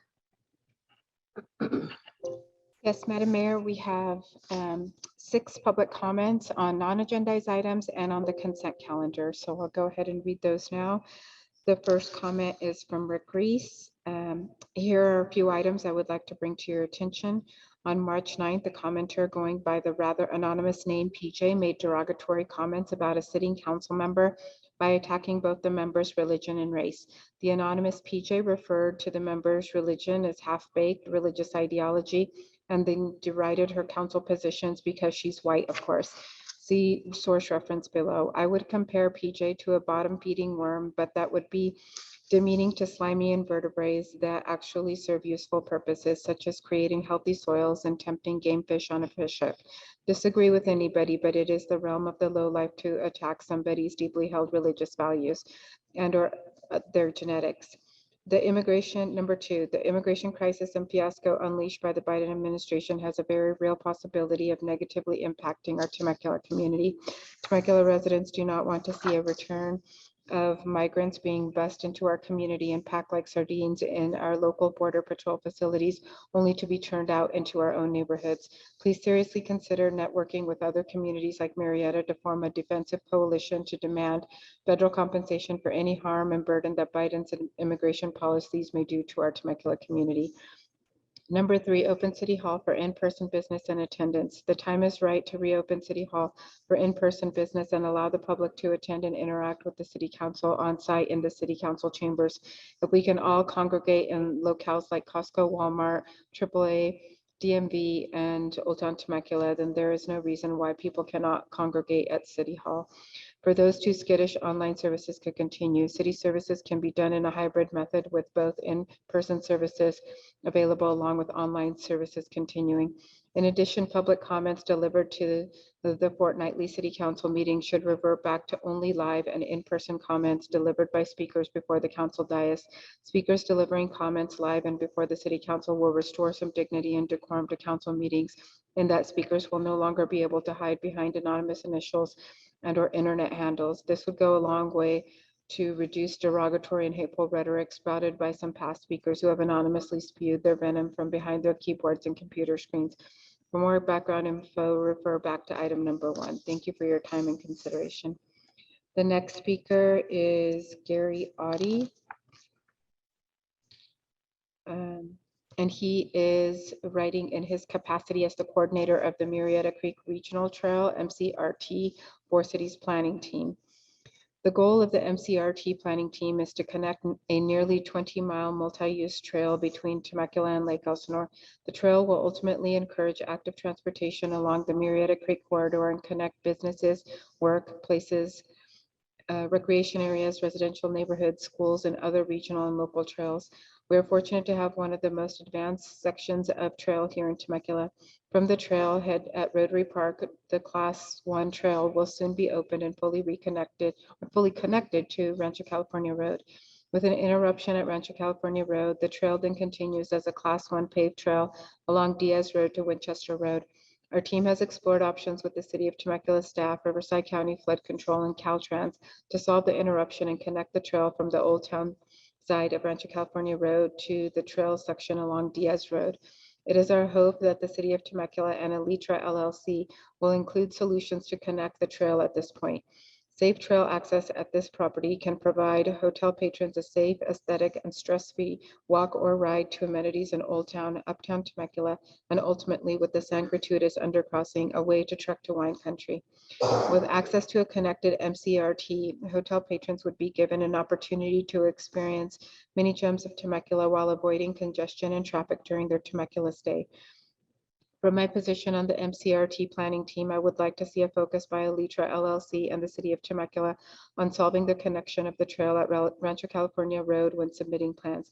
I appreciate your consideration of my comments on agenda number 7 and hope any actions taken on this agreement will reflect future actions that support active transportation.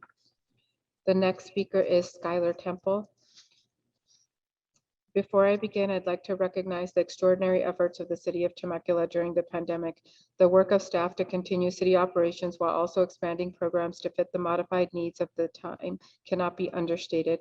Please continue to recognize the hard work of our civil servants in their never-ending quest to make our community healthier, safer, and all around a better place to live. Now, per my recollection, I have not addressed the council in public comment for well over 2 years. This is because I have for many years, as have many residents in Temecula, believe that our council members are accessible and truly listen to our concerns. Prior to the 2020 election and the retirement of Councilmember Nagar, I could state with absolute confidence that every member of council was available to hear my concerns and feedback about our city. As a resident of District 2, Councilmember Nagar's retirement meant the election of a new D2 representative.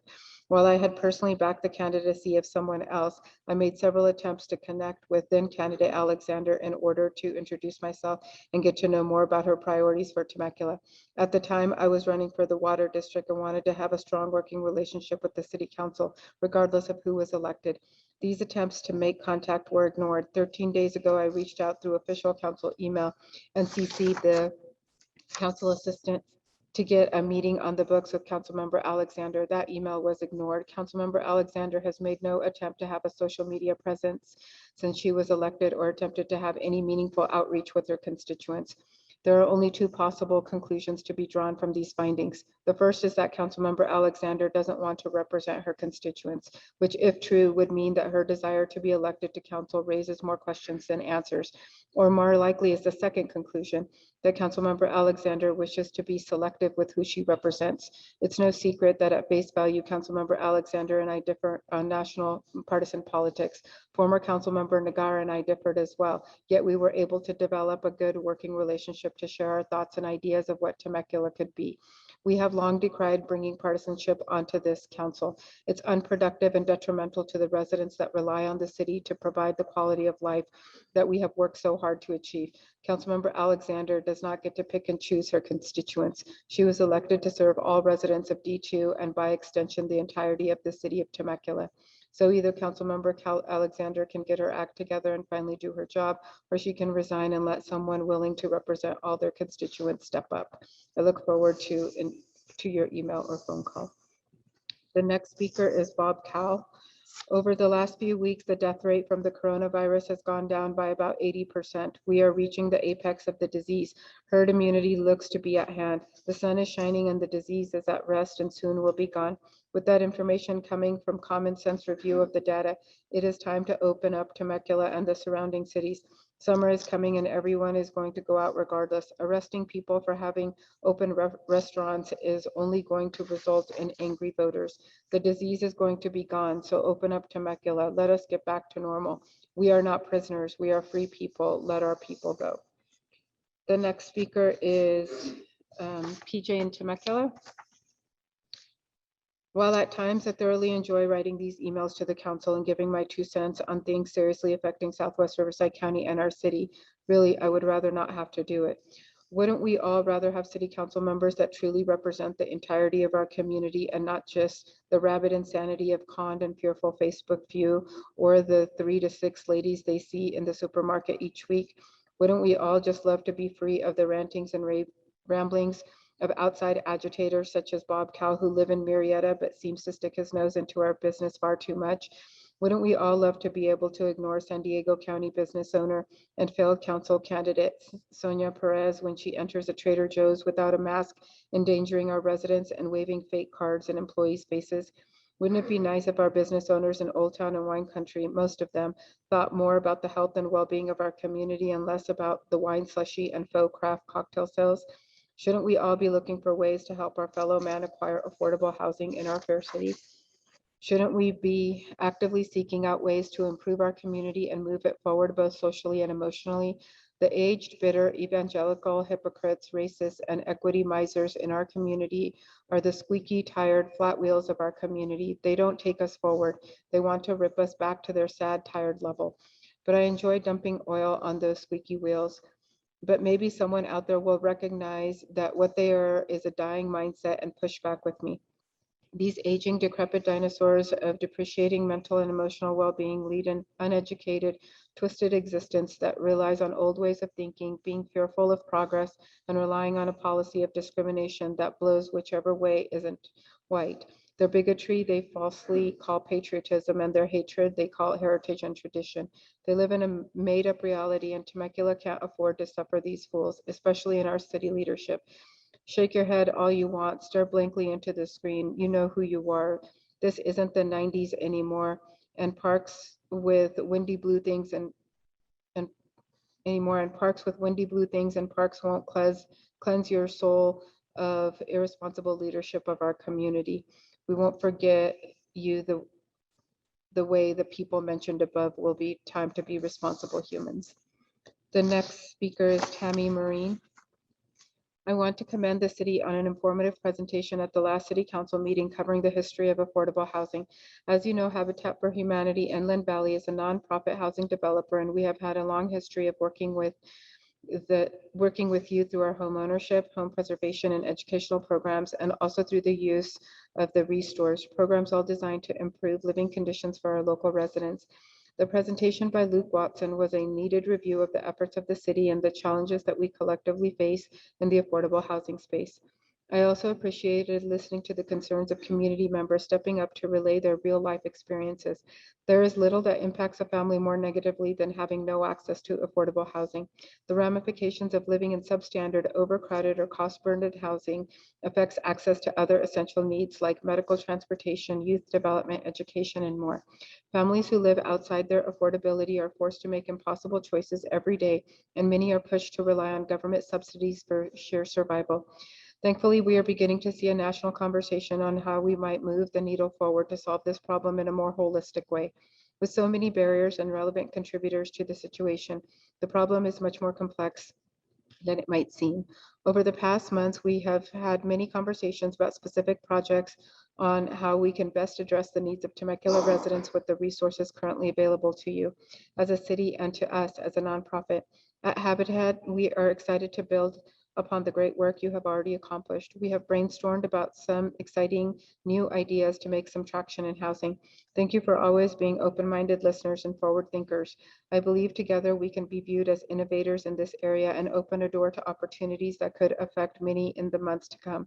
The topic of affordable housing is not an easy one. The challenges seem exponential and the need immense, but there is not a conversation that we have had that does not prove your support and compassion for all the demographics represented in our community. I want our residents to know that. Thanks to each of you for that leadership. I look forward to our upcoming project in addition to future projects in the years and months to come. Madam Mayor, that concludes public comments on non-agendized and consent calendar items.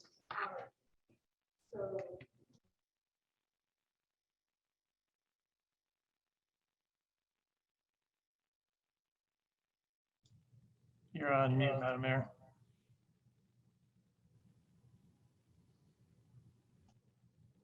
I was so enraptured with the city clerk reading all the public comments. All right, so we're moving on to city council reports, and I have a note here that says JA, which is Jessica Alexander, has a slide. So you want to go first? Now you're on mute. I feel so much better. You're rubbing off on me. I'm sorry. All right. So first off, I just love these smiles that I'm seeing. How incredible. This 21-day challenge finished off with 150 participants over the last 21 days. So what they tell me is that's a good number. So I'll go with that with Kevin. So That being said, it just ended here on March 21st after 3 weeks. So thank you to everyone who's joined the 21-day challenge. Here are some of the photos throughout the challenge of the participants engaging in these daily activities. So it's nice to see the families, the kids, everybody of all different ages that were able to take part in this. And I also want to express the gratitude towards the instructors who offered yoga classes, art classes, fitness classes. And we really encourage you guys to keep active and enjoy all the recreational activities that Temecula has had to offer. And more of this will be coming in the near distant future. So tomorrow is Wandering Wednesday. Well, that was last week. That was last week. Oh, okay. So it was like park visits, and it was a way for people to get out, get to the parks, do things maybe that they've never done before, create unity within the community. I absolutely loved it. I love seeing these pictures of these kids getting out and families just spending time together. Great pictures. Well, thank you for doing that. I've enjoyed the 21-day challenge. It was fun. It was fun. All right. So any other council reports? Zach? Thank you very much, Madam Mayor. I'm going to use this time tonight for a specific reason. And, our country has seen a pretty steep rise in anti-Asian hate that's going on in our country. And it's pretty disturbing. I'm going to read some lines from the READY initiative that we passed last year. So if you just bear with me, I want to read this. It says, the City Council supports the fair and equitable treatment of all human beings in a just society, irrespective of race, ethnicity, gender, disability, religion, or cultural background, and strongly denounces racism in all its forms, systemic or otherwise. The City Council stands in solidarity with the Temecula community, communities of color, and those negatively impacted physically, emotionally, mentally, and or economically by racism resulting from inherent biases and prejudice. The City Council recognizes the role it plays in fostering a healthy and prosperous environment for all residents of Temecula and commits to the meaningful advancement of equity, diversity, and inclusion in the community, dialogue, services, programs, and policies. And the reason I bring that up is I don't want us to, in hindsight, and while there's nothing that we have seen directly in our community, violence in this way, I don't want to be reactive to that. And sort of have to make a statement after something happens. I want our community to know that we are here, that City Hall in general is a safe space and a safe place for everyone in our community, and that we do stand with you. And I also want to acknowledge that we're not the only people working in this space. Community colleges, nonprofits, churches, just community organizations, our city staff, other city staff. There are so many people working in this space that there's oftentimes we maybe feel like we are going at this alone. We're certainly not going at this alone.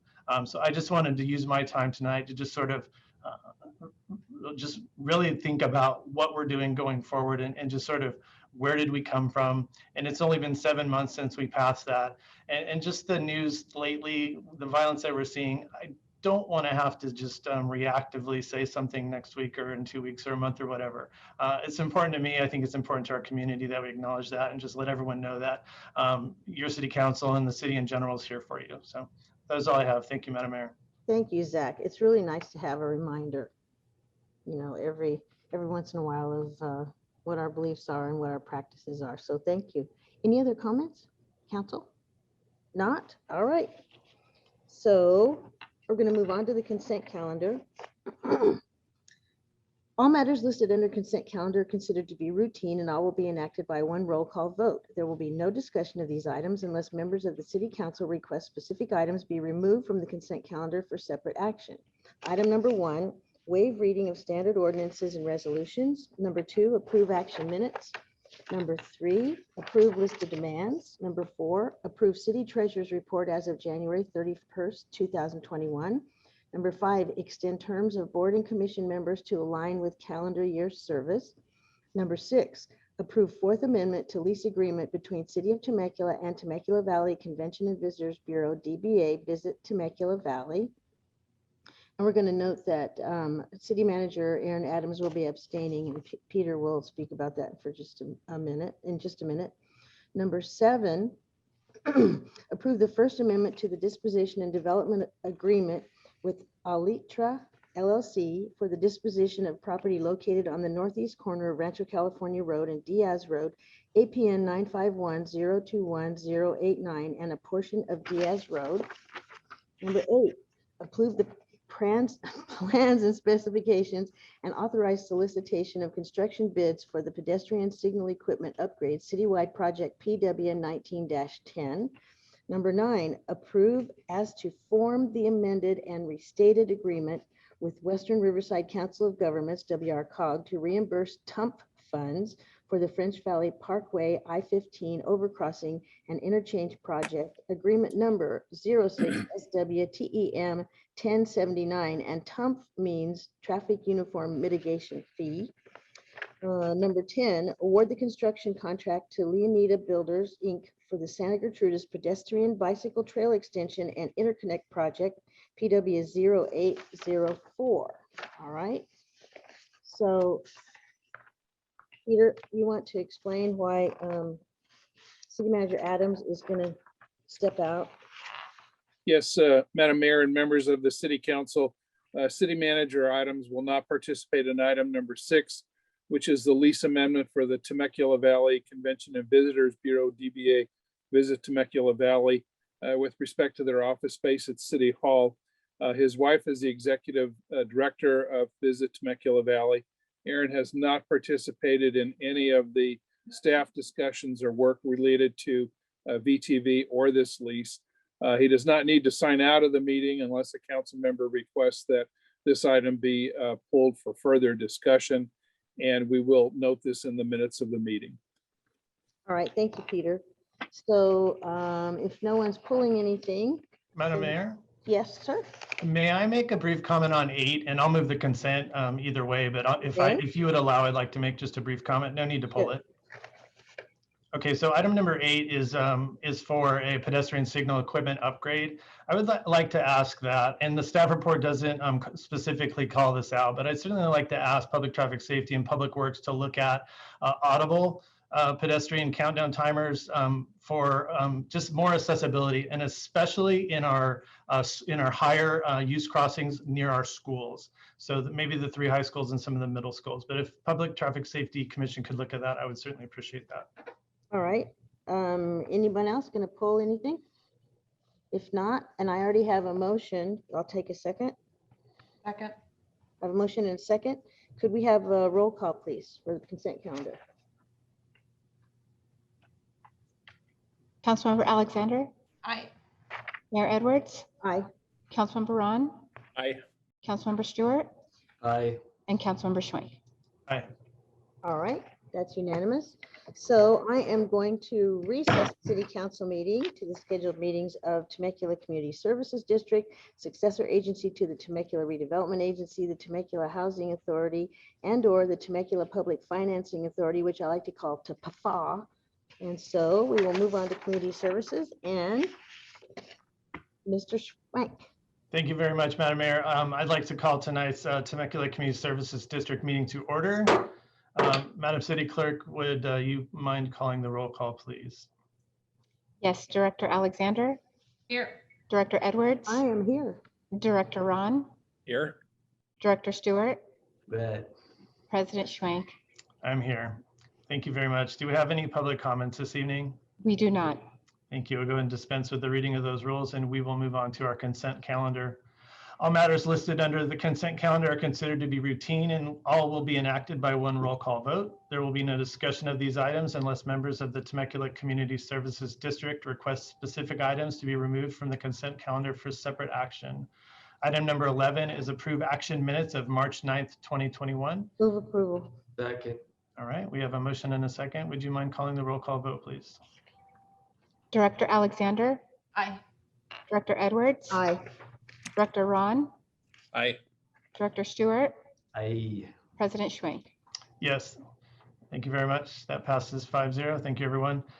Do we have a director's report tonight? Director Hawkins. Yeah, yes.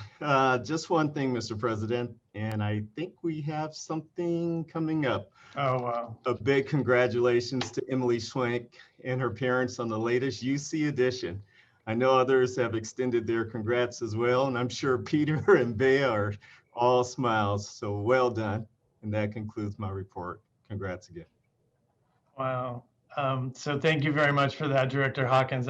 Was certainly not expecting that. And I know the family at home's watching that, so they are blown away. Thank you for that. We're very proud of our daughter. She's going to do great things. So thanks, sir. General Manager's report. Anything tonight, sir? Congratulations, Mr. President. Nothing further to add. Okay, thank you very much. Any reports from the Board of Directors? Okay, seeing none, I will go ahead and adjourn this meeting to our next regularly scheduled meeting, Tuesday, April 13th. We are adjourned. You and I am going to call to order the successor agency to the Temecula Redevelopment Agency. We need a roll call, please. Yes, Director Alexander, I'm here. Director Ron, Here. Director Schwank, I'm here.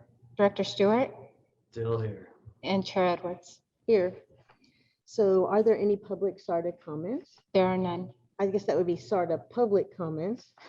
None of those either. So on to the consent calendar. All matters listed in the consent calendar are considered to be routine and all will be enacted by one roll call vote.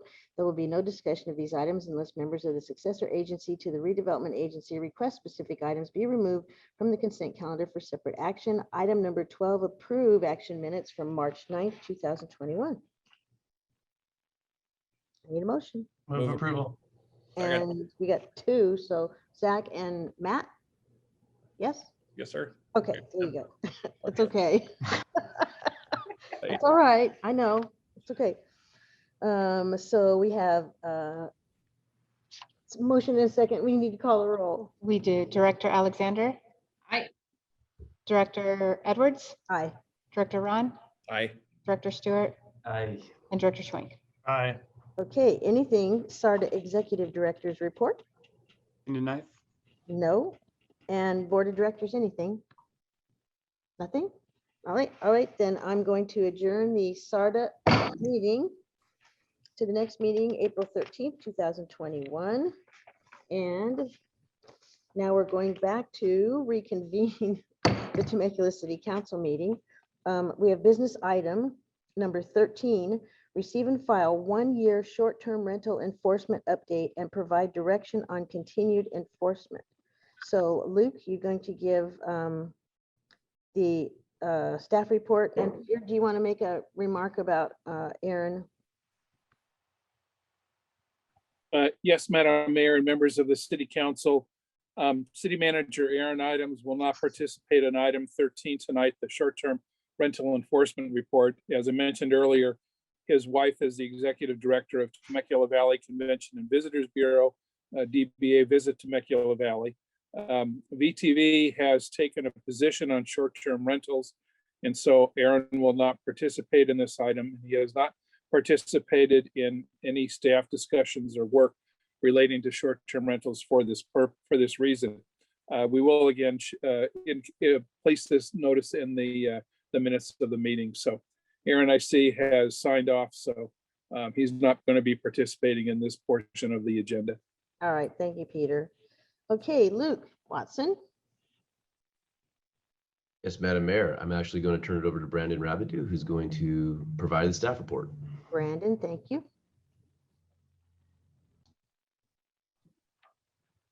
Good evening, City Council and Mayor. It's good to see all of you this evening. I'm going to go through this presentation as quickly as possible, but I do promise a little bit of deja vu from last year, so I apologize for that, but we want to make sure the public's informed about this issue. So this presentation is going to be broken down into 3 parts. It's going to talk a little bit about the background on short-term rentals. We're going to retrace the steps to the council's action in 2020 and provide a 1-year update on the enforcement actions related to short-term rentals. So just for the general public, for those that aren't familiar with this, we wanted to provide the definitions. A short-term rental is a rental that operates less than 30 days. It could be a room or an entire house. A non-hosted short-term rental is one that operates without any requirement for a house. It's also called a whole house rental. A hosted short-term rental is one that operates with a host, or it's also known as owner home sharing. Short-term rental platforms could be things like Airbnb, VRBO, etc. And a compliance software vendor is a vendor that assists us with finding where an unpermitted short-term rental may operate. Again, for the general public, we just want to provide a background. The discussion tonight and the previously approved ordinances and the previously reaffirmed ordinances do not apply to any area outside the city limits. This map shows you that Wine Country, French Valley, Marietta, Duluth, and Morgan Hill are all outside of the city, and no city actions would impact those areas. This is a chart showing some historical growth from 2016 to 2019. You can see we had a 350% growth in short-term rentals during that time frame. We'll be updating you later in the presentation on how those numbers look today, but this is just an overview of kind of that history in the city. Again, this is for January 2020. There was approximately 185 to 300 plus short-term rentals operating in the city. These were all unpermitted illegal short-term rentals. That number does fluctuate throughout the year based on seasonality.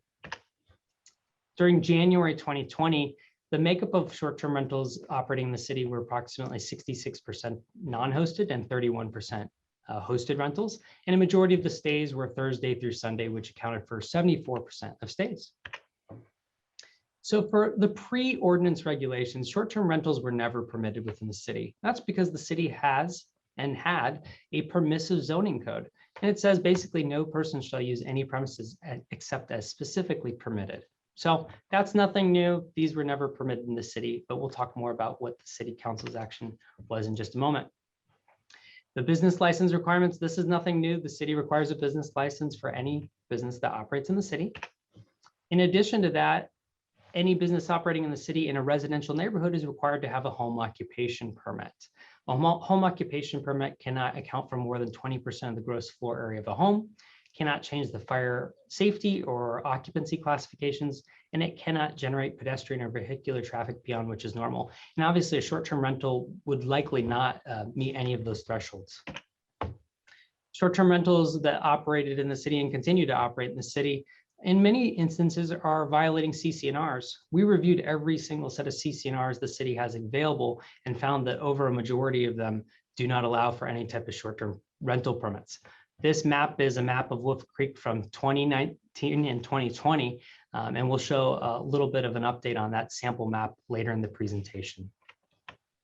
As a reminder, short-term rental platforms, again, Airbnb, VRBO, they basically say you need to comply with all the city laws. You have to have all the zoning laws. You need to have all required permits, including license and registrations. So those home occupation permits, business license, and other things that I mentioned earlier, you have to have them all. And the platforms acknowledge that and require their users to agree to this. In terms of transient occupancy tax, well, we've often seen and still see sometimes that some of the short-term rentals that operate in the city, they claim that there's a tax being paid, but it's not coming to the city. So there is no taxes being paid by the illegal short-term rentals to the city. We also have seen fake permits in the city. So they are using a number that doesn't exist and applies for the county of Riverside. So we've seen that. And again, this is pre-ordinance, and sometimes we do see that today. A big part of the conversation that is morphed even more from last week's presentation is housing. We discussed that, housing is an important part of our community, and short-term rentals do take away from the affordable and regular housing stock. So we saw this issue last year, and we did mention it to the city council. And we want to note that room or whole house rentals can be long-term housing stock in this situation. So just a little bit of recap on unpermitted short-term rentals in the past and today. They do not have the required business license to operate. They do not have a required home occupation permit. They are a legal commercial business operating in a residential zone. They violate CC&Rs in a majority of our neighborhoods, and they're not paying TOT tax. They do violate the terms of service for the short-term rental platforms, and they do remove available housing stock from the market, which could contribute to our housing crisis. And just to recap it one more time, short-term rentals were never permitted under the city's permissive zoning. So let's retrace those steps back to the January 2020 ordinance and how we got there. 2017, we started to receive complaints related to unpermitted short-term rentals. We asked ourselves, well, how are we going to identify these? And we looked into different compliance software vendors at the time, but they were still developing. Second question we asked is, how do we address these unpermitted short-term rentals? So we did some research along the issue. And third question we asked is, what is the community's feedback? So we went ahead and started working on all those issues in summer of 2018. We held 5 community meetings in each district of the city. We did flyers and social media, and we held very inclusive meetings that were engaging different parts of the public. We shared the existing regulations, which I have a sample slide up at each of those meetings and every public meeting subsequent to those meetings. And it said short-term rentals are prohibited, not allowed. But we acknowledged at the time we had limited tools for enforcement. We also acknowledged that the city does allow for a bed and breakfast with a conditional use permit in certain residential zones of 60,000 square feet or larger that meet additional requirements. It's important to note that conditional use permit does require a public hearing, outreach, and all the regular things that we would do for any other conditional use permit. During these public meetings, we heard various perspectives, as you can imagine. We heard about the possible benefits of short-term rentals, including supplemental income, tourism, and jobs. We also heard about negative impacts, including noise, operator accountability, parties, commercial operations in residential neighborhoods, loss of sleep, safety, quality of life issues, and loss of neighborhood character. One of the issues we heard about unique to our community is we do have a lot of commuters, and they mentioned that they're going to work at 6 o'clock in the morning and they can't afford, whether it's the weekend or even the middle of the week, to be woken up by a party next door. November 2018, we brought these different community outreach meetings to the city council and had a public meeting regarding these policy ideas.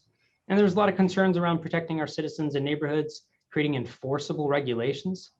We discussed possibly having a hosted short-term rental option at the time, but overall, the idea was to minimize law enforcement and code enforcement burdens that would be placed on them. A majority of those polled during our short-term rental community outreach did say that short-term rentals should be prohibited, and others wanted even more stringent regulations at minimum. Staff was given direction to develop this framework and return to the council in March 2019. So guess what we did? We returned in March 2019 and we presented a prospective hosted short-term rental framework to the city council. We talked about occupancy limits, parking, housing stock concerns, quality of life concerns, and that hosted short-term rentals may be an option in the future with regulations.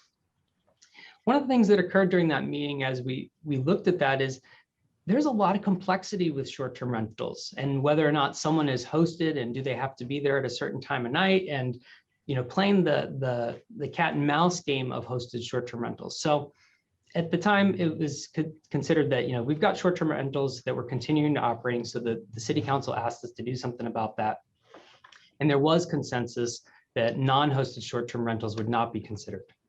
The council then provided staff with direction on 3 items.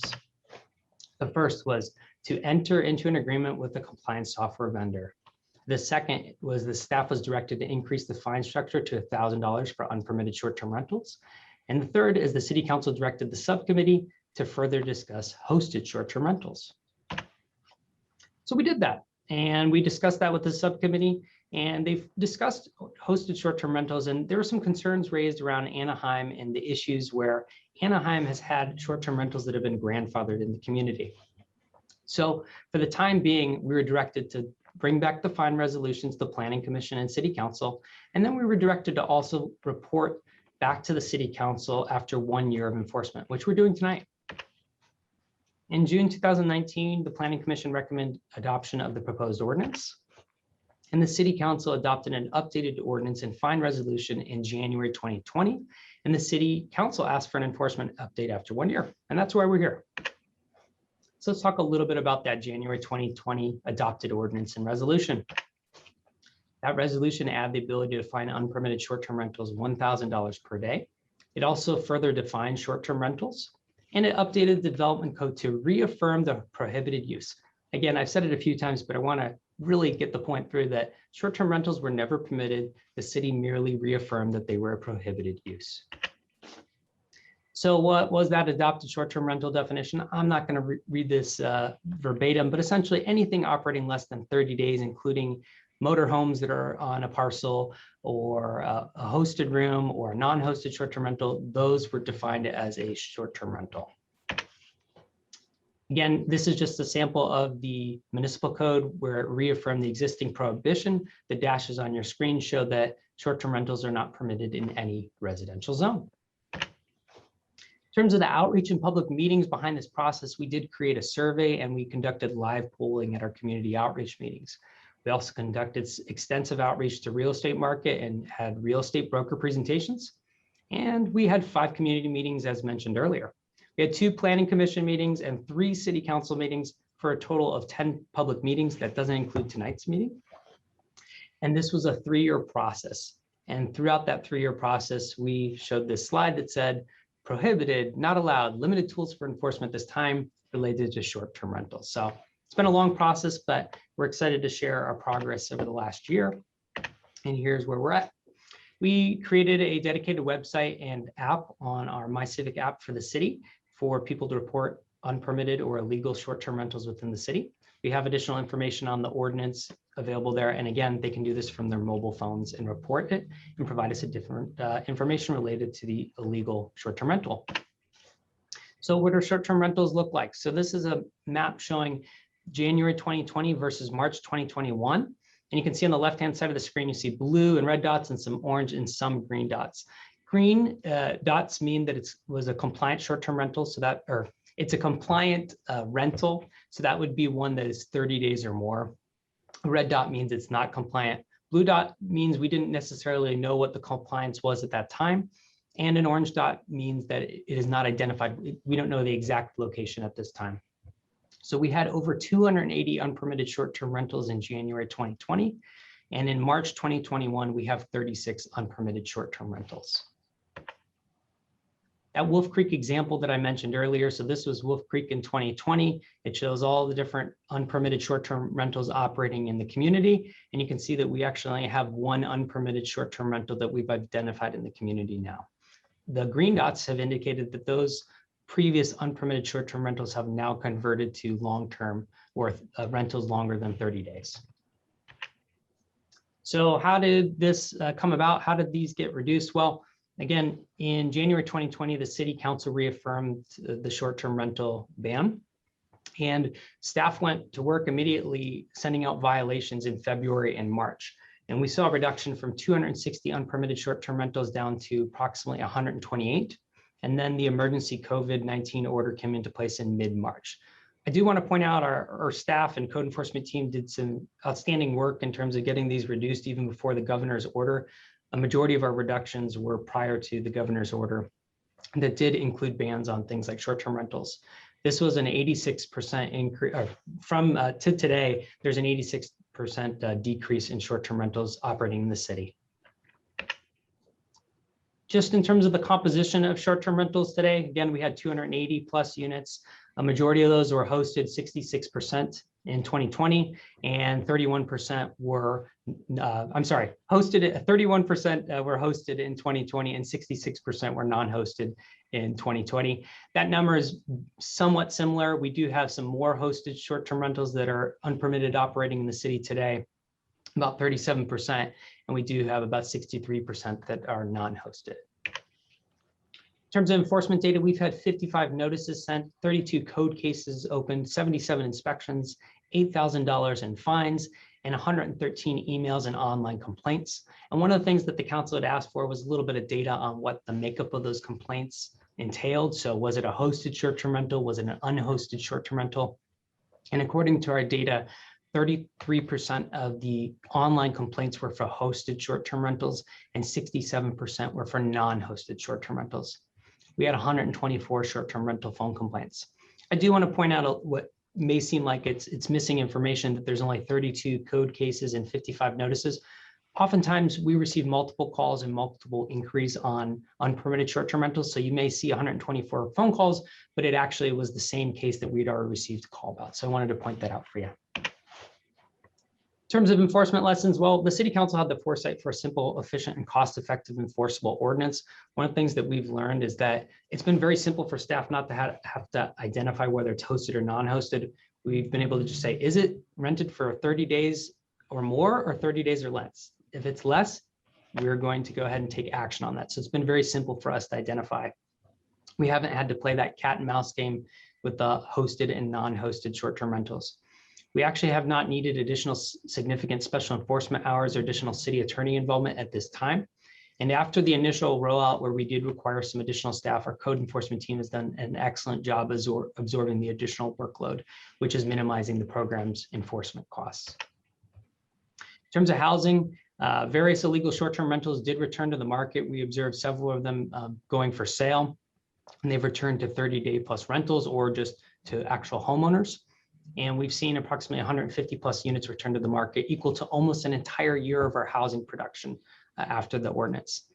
Just for a sample, a long-term room for rent in the city. So let's say someone, had a legal hosted short-term rental before. A long-term room for rent actually goes for about $400 to $800 within the city currently. And that may actually be a more affordable option for entry level folks who cannot afford an entire apartment at this time, which is approximately $1,300 just for an entry level apartment within the city. So these room for rents, again, they're not allowed to do hosted short-term rentals, but an actual long-term room for rent is more affordable and accessible to someone that can afford a full apartment. In terms of regional trends, Anaheim is stuck with 277 short-term rentals as they were required to grandfather them. They're not allowing any new ones. Irvine has strengthened their ban to require online operators to be more accountable, and that just happened in January 2021. Newport Beach adopted an emergency ordinance to prohibit additional short-term rentals, and they have enhanced regulations multiple times. That's an interesting story because Newport Beach has been very pro short-term rental in the past, but the issues continue to require additional updates to their regulations, and they're having to come back multiple times to make them stricter and stricter. An interesting case was Cathedral City, where the voters actually passed a more stringent measure that actually is phasing out non-hosted short-term rentals in most instances, and 63% of the public voted for those more stringent measures in the election. San Diego passed an ordinance greatly reducing the number of short-term rentals, and our neighbors to the north in Marietta, they are allowing hosted short-term rentals and a limited number of non-hosted short-term rentals in their estate areas only. We're constantly communicating with Marietta, and we actually are observing their rollout very carefully to understand any trends, costs, and other issues that may arise so that we can learn from those things for anything in the future. And with that, that concludes my presentation. I apologize for the deja vu, but we're here to answer questions and assist you on anything you may have related to this topic. Thank you, Brandon. That was fine. Do we have questions? Yes. Stu? Yeah. Okay, so I noticed there was only $8,000 in fines, and we still have 36 short-term rentals. So does that mean the notices were sent, and is the first notice just a warning? Is the second notice just a warning? And then the third notice they get a fine? And are they playing that game where they're keeping it open long enough until they get that $1,000 fine?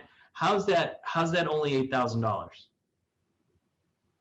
Yeah, great question. So I think you've nailed on the head. There's initial notices, and then there's second notices, and then obviously the actual fine. So you got that completely correct. But what has happened, obviously, we've had a very interesting year in terms of code enforcement. We started very proactive with this, and we're doing a blanket enforcement on this issue. As we had COVID arrive, there was some need to really transition to being more responsive to these issues, but we are now pivoting back to being more proactive on these issues. So that's why the fines are $8,000. Plus, we also saw the significant decrease and started to gain some momentum. So additional fines weren't needed at the time. But as we move forward, again, we're looking for direction on that tonight. We can obviously continue to reduce those illegal short-term rentals. Thank you. Anybody else? I have a couple of questions. Brendan, we said Irvine requires online operators. Do you just mean the operators that operate, that advertise online, like through Airbnb and those? Yeah, yes, Mayor. What that means is that essentially some cities are taking the approach of these operators are operating as an illegal marketplace, right? They provide a platform, someone to post these illegal short-term rentals. And in some cities, the issues become so pervasive that they're tired of going after each and every single unit. They're just saying, online operators, you need to stop listing these in your city. You are participating in these illegal operations. This has actually gone through the different court systems, and I believe Santa Barbara is the one that was kind of the leader on this.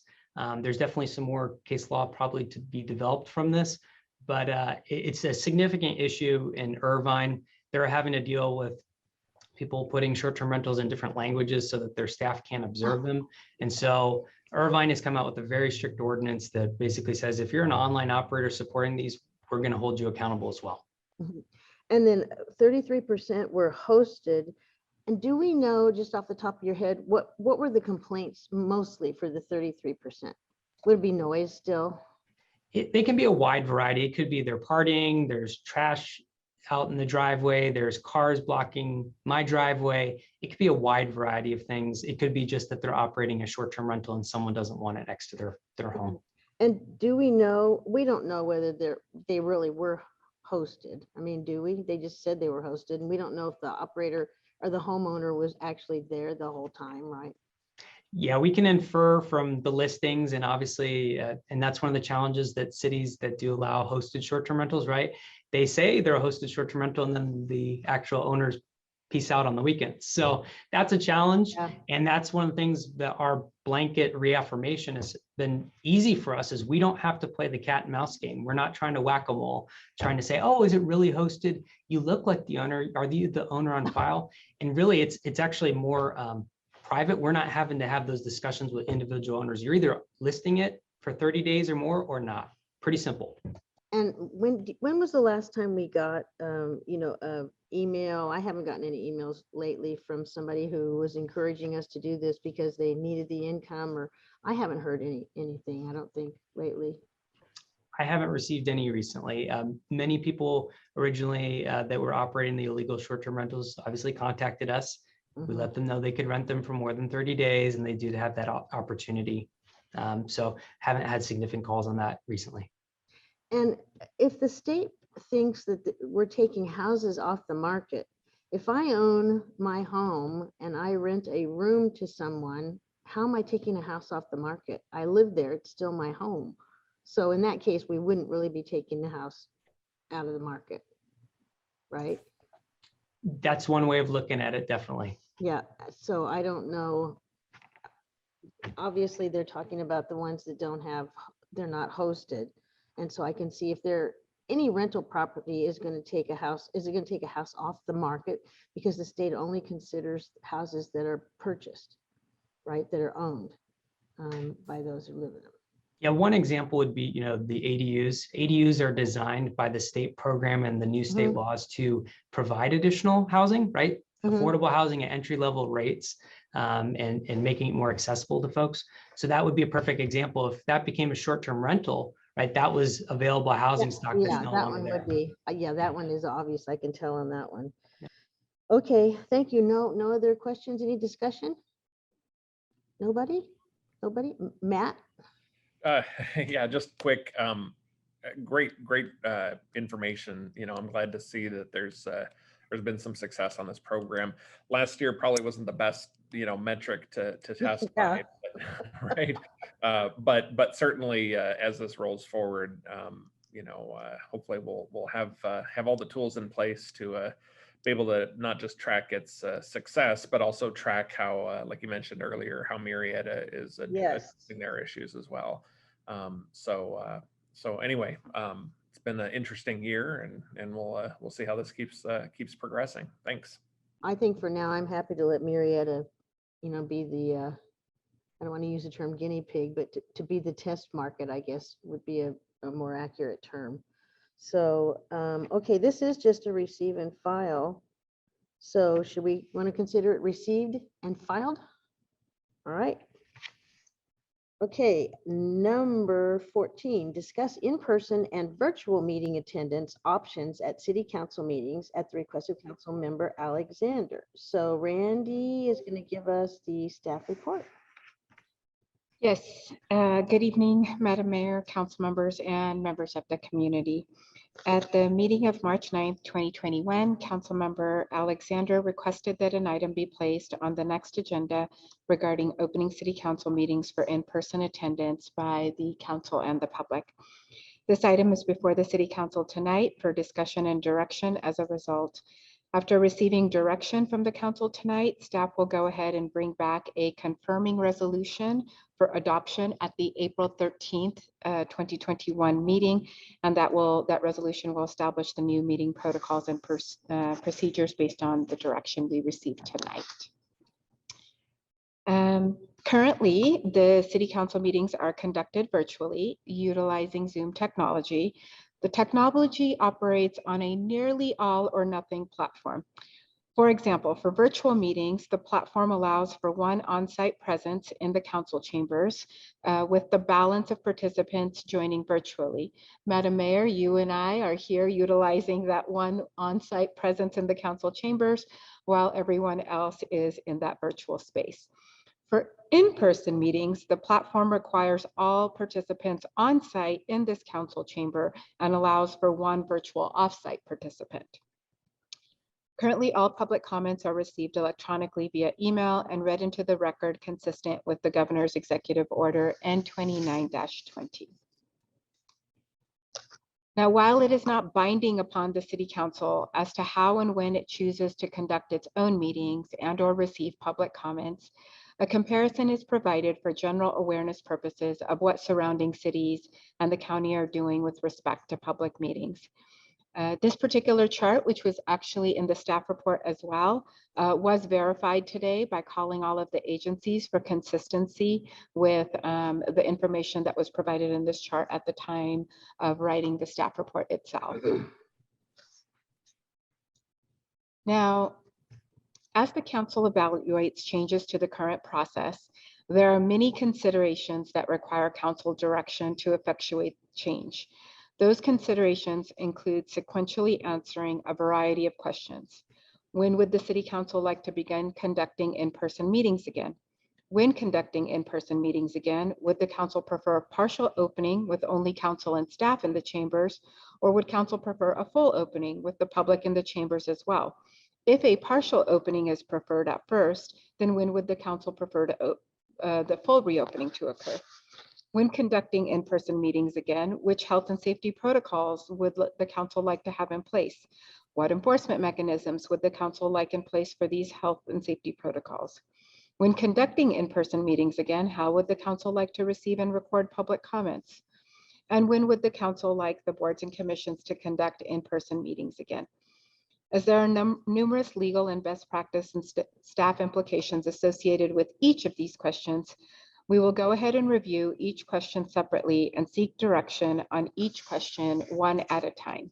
And we will start with question number 1. So question number 1, when would the City Council like to begin conducting in-person meetings again?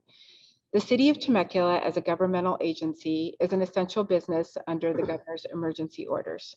On March 16th, the city, as a part of Riverside County, moved from the blue tier with widespread status under the state of California's blueprint for a safer economy to the red tier with substantial spread. Under both the purple and red tier, government services may be provided with health modifications. And those government services with modifications may continue to be provided under the orange and yellow tiers as well. Under both the state and county public health orders, indoor gatherings of persons from multiple households are still discouraged and strictly limited. Mitigation for the permitted gatherings includes public health measures such as social distancing, wearing a mask, temperature checks, health screenings, sanitation of equipment. Implementation of these mitigation measures necessarily includes additional staff resources and equipment and/or personal protective equipment, PPE, for the public. A reasonable amount of lead time would be required to acquire and/or implement any changes regardless of when in-person meetings resume. Again, it is important to note that the direction received from the City Council will be codified in a resolution and brought back to the City Council for adoption at the April 13th meeting. In addition, hearing notices for the April 13th meeting have already been published with the virtual meeting public notification. Should future meetings beyond the April 13th date be held in person for the public, noticing for the hearings and the agenda would need to be modified as well. So as promised, at this moment, we're going to go ahead and ask the City Council to provide direction on question number 1 only. Direction regarding whether the opening is going to be partial or full, or public health measures and enforcement and public comments and commission meetings will be sought in the remaining questions. So at this time, question number 1, when would the council like to begin conducting in-person meetings again? And with that, Madam Mayor, I'll turn it back over to you to answer this question. Oh, thank you. So we have many combinations of solutions to consider. So I think the first thing we need to be reminded is right now, it is the rule coming down from the state and the county in compliance that we have masks and we maintain social distancing. So that means that we'd have to do that at the dais, and we could accommodate the council members certainly, but only part of the staff. So, and then we could have people in the chamber, but they would have to maintain social distancing. And then they have to be screened or not. I think we have that option, do we not, Randy? Whether they're screened prior to coming into the council, like temperatures taken or whatever. Yes, we are actually going to individually discuss the public health measures and the enforcement as a part of question number 3. Okay. So right now we're really looking at how quickly, how soon would the city council like to begin conducting in-person meetings again. And once we get that direction, we can move on to question number 2 as to, do you want that to be partial or full? Okay, so right now, if we just want to say when or how soon, then we need to consider the things we need to consider, the fact that right now we have to wear masks and we have to be socially distant. So, and we don't know exactly when that is going, those, will be lifted, even though we are moving in a very positive direction. So, I know what I think, but I'll take council members' suggestions first. Who wants to go first? Don't all jump on, Zach. Yeah, I'm certainly happy to go first. Thanks, Madam Mayor. I think, I just, before we dive into this, I just sort of acknowledge the fact that we've done these meetings for quite a while now. And while they're not the easiest meetings to have, we have been effective. We have governed, we have done our job. So just sort of remind maybe the public as well, we're still doing the work of the city. So for me, the question is, when do we want to go back to in-person meetings? Honestly, I'm not in a huge rush to go back to in-person meetings until we see more vaccinations, until numbers are even lower. I mean, the guidelines now are in-person indoor gatherings of mixed households is discouraged. So I don't live with any of you. So I would just discourage that. The short answer is just when it's safe to do so, right? And not just safe for me, but safe for the balance of the council and staff as well. That's really, it is for me. I'm not going to arbitrarily pick a date and throw a date out and say, I'm comfortable when this. Okay. I just got my first vaccine and I don't know if everyone else has or what that status looks like. So that's just where I'm at, when it's safe to do so. Okay. And Jess, go ahead. Here, since I threw it up, I'll make a comment on that one. So, I'm happy to say, and city manager, you can, I know for the date, it's March 29th as far as opening the city. Is that correct? Yeah, Monday, March 29th, we'll be opening City Hall to the members of the public, but we're also going to be continuing with, of course, all of our online virtual services, but that date is firm.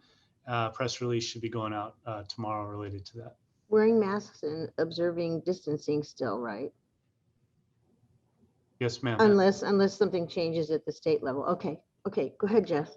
No, so thank you though, because I know I've seen you over the last 2 weeks and it's been a push for you. You've really been trying to push that through. So I appreciate you and your staff for doing that. Because I know for me especially, and I'm sure for all of us, we're all here. We need to set up a reasonable accommodations in the least restrictive environment, especially for people, again, with disabilities, and that could look different for a lot of people as well. And I know here as a city council member as well, I'm here to represent the citizens, the businesses, the homeowners, and coming here, I know there's a huge difference when I am looking at somebody face to face, whether it's a crying mom or a business owner. Maybe it's somebody who just needs to bring information straight to me face to face in speaking. Maybe they speak better rather than writing. And so again, I think we're missing out on a huge population, a good population of who might not be good writers, who, you know, cannot connect with us as needed. And so I want to ensure that we are able to get all public comments and that we are able to connect with all citizens and all residents here in Temecula and not let anybody feel astray who maybe is not a good writer. You know, so I want to make sure also that I'm speaking for those individuals as well. So Jess, are you saying as soon as possible, knowing still that in the beginning we'll have to have masks and distancing? And yes, and again, it's still, you know, as I spoke to the city, oh my goodness, what a day today. As I spoke to the city attorney, Peter, we spoke about things with the ADA and how that looks and, you know, how that can help people who have medical issues or psychological issues who can't wear that mask and things like that. So that's something too that we'd have to look at as well. Okay, so I'm just putting you down for ASAP. Absolutely, ma'am. All right. Okay. So Stu, Matt? Well, I'll go next. Okay.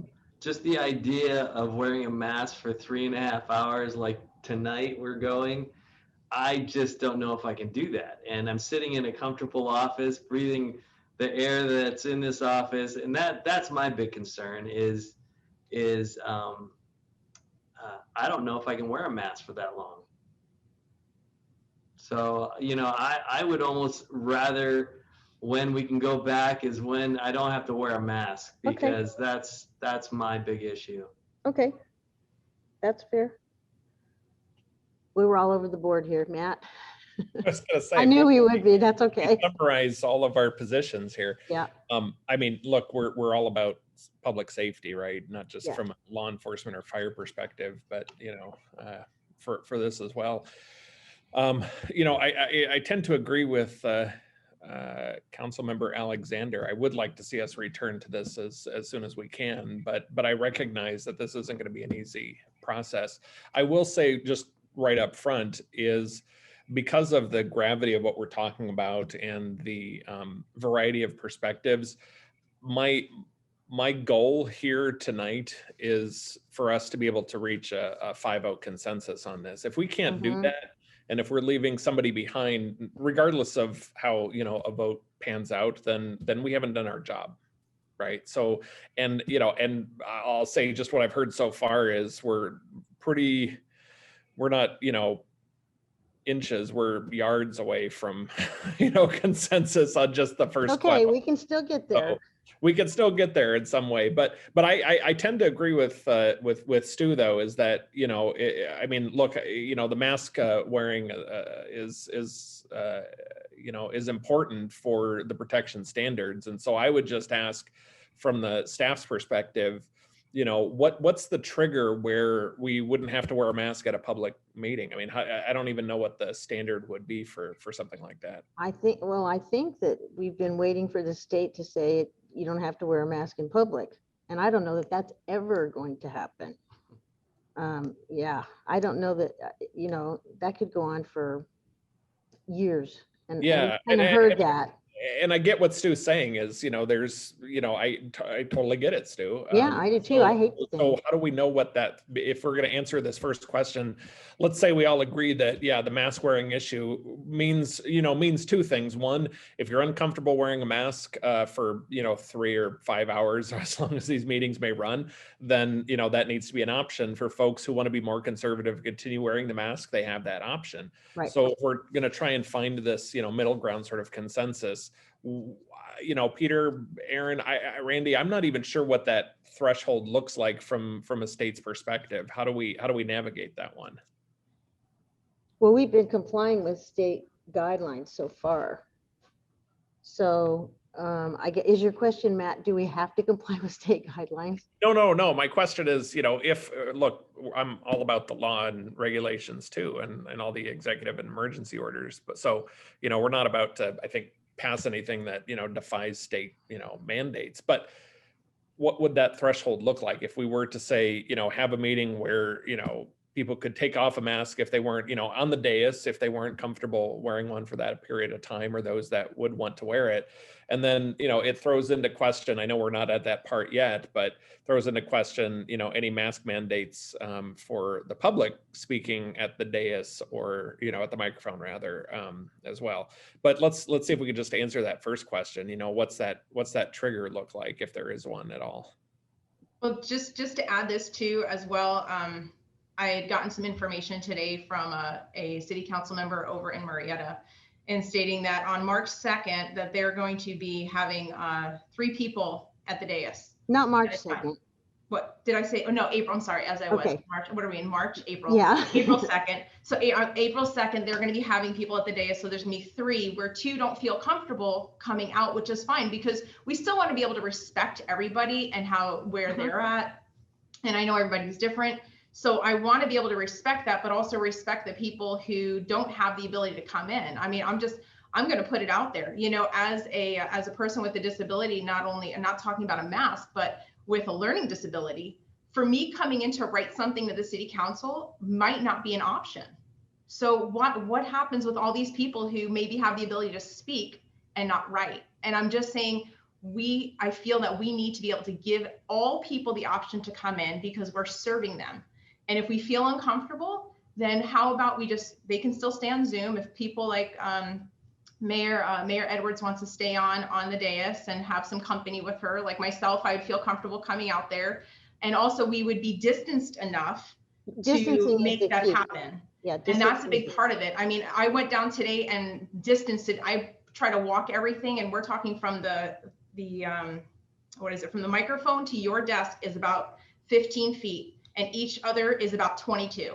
So it's way distance, and all of us can be individually distanced and can make it happen, because I look at it as, if I can go to Costco, or if I can go to Ralph's or any other place and they can do it safely, we're Temecula. And I know as a city, we can do it safely as well. Definitely. So it's my understanding that if we are distanced, we don't have to wear a mask. Is that true? So it is a personal preference. We would actually, for a partial reopening, we could spread you out on the dais so that you guys are spread out, and we would have limited number of staff on the dais. We would have a limited number of board and commission members reporting, and maybe spaced out in the audience. We would have other staff with reports, perhaps in the back room, waiting for their report to come up. We'd maybe use the conference center. So if you guys are spaced out and you choose to continue to wear a mask, it is up to you. If you choose not to wear a mask, it is up to you. What we will say is that administratively, all employees on site under the administrative guidelines are to adhere to mask wearing and social distancing. Okay.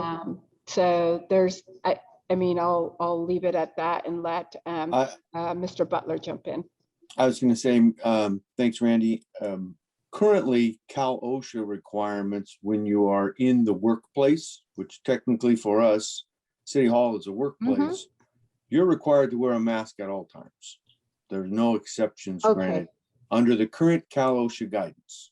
Now, as time goes by, they update those, but the current one requires folks in an office setting workplace to wear a mask at all times. Okay. We've taken the stance inside City Hall. If you're operating inside an office and your door's closed, you're by yourself, we're relaxing that standard and saying you can keep your mask off. But if you want to strictly adhere to the Cal OSHA guidance for an office setting workplace, you're supposed to wear a mask at all times. So are we considered employees? City council members? Yes, you are.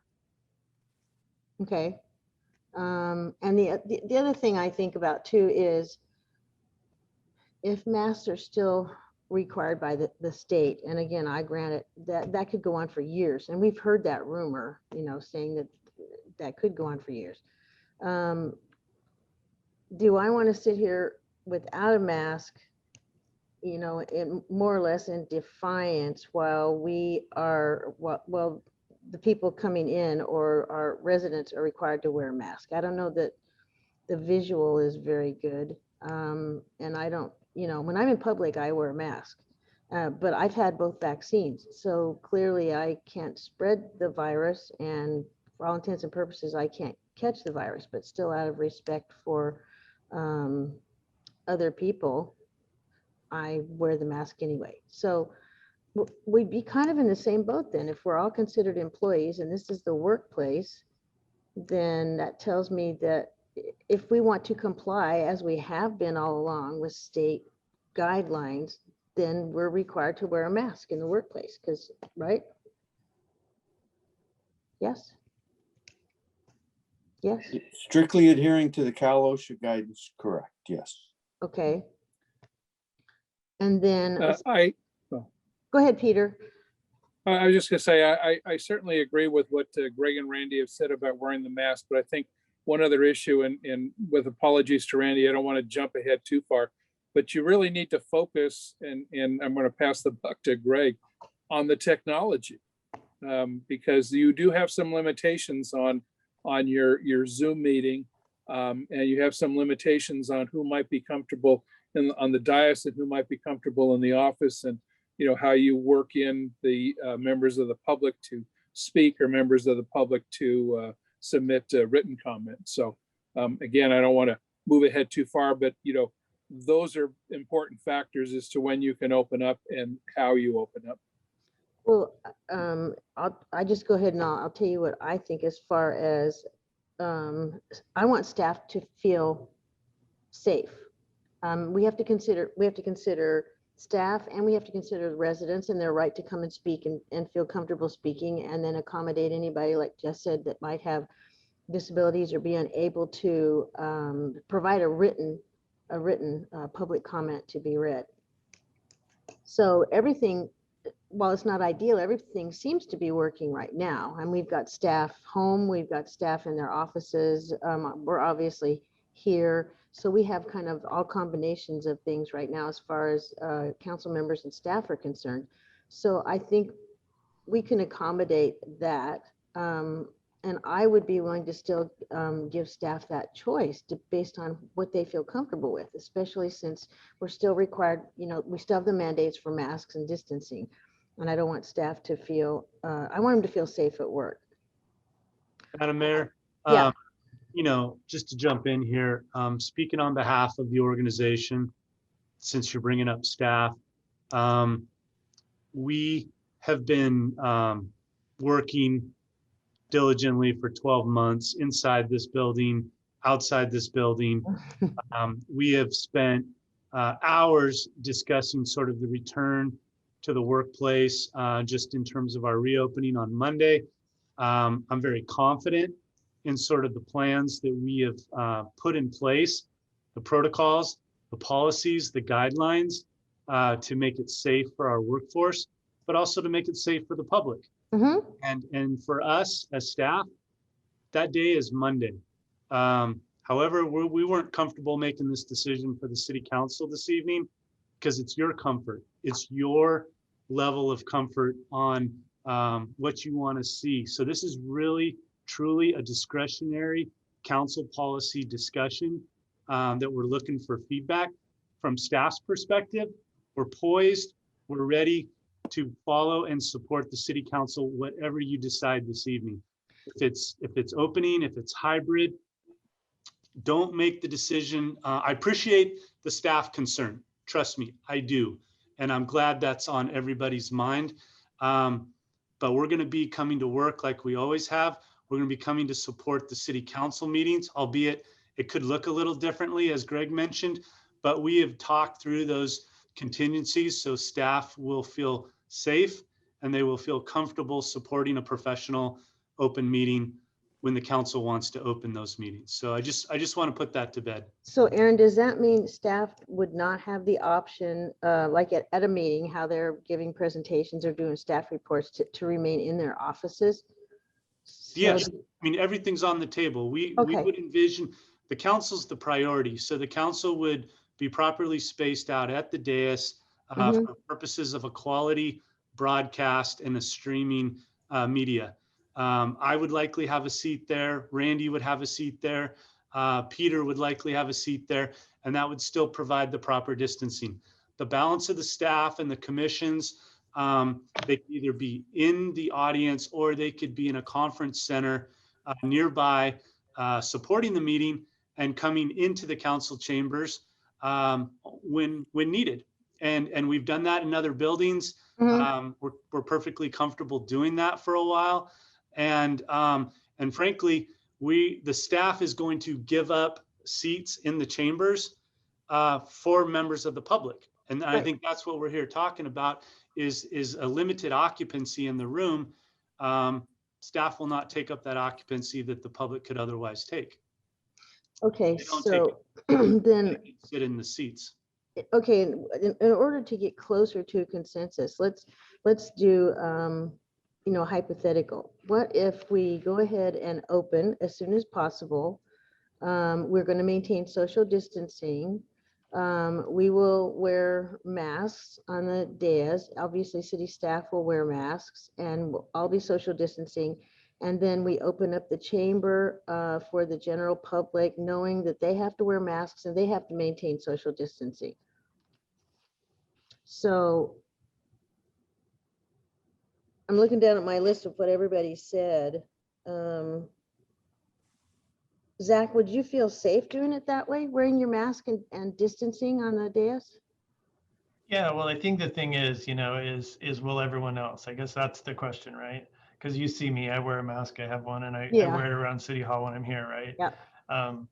I think we can look to the school district. They just had their first in-person meeting. They had plexiglass, I believe. I could tell from the streaming. They had some members of the public in there, but everyone wore a mask, regardless of what they thought about the mask. Everyone was wearing a mask. And I think they did that because they wanted to go back to in person. Hey, we're sending students back to school. We need to send a message that it's okay for us too, right? That had a lot to do with it. Yes. Right. We don't necessarily have that. We don't have, we don't have that same sort of dynamic.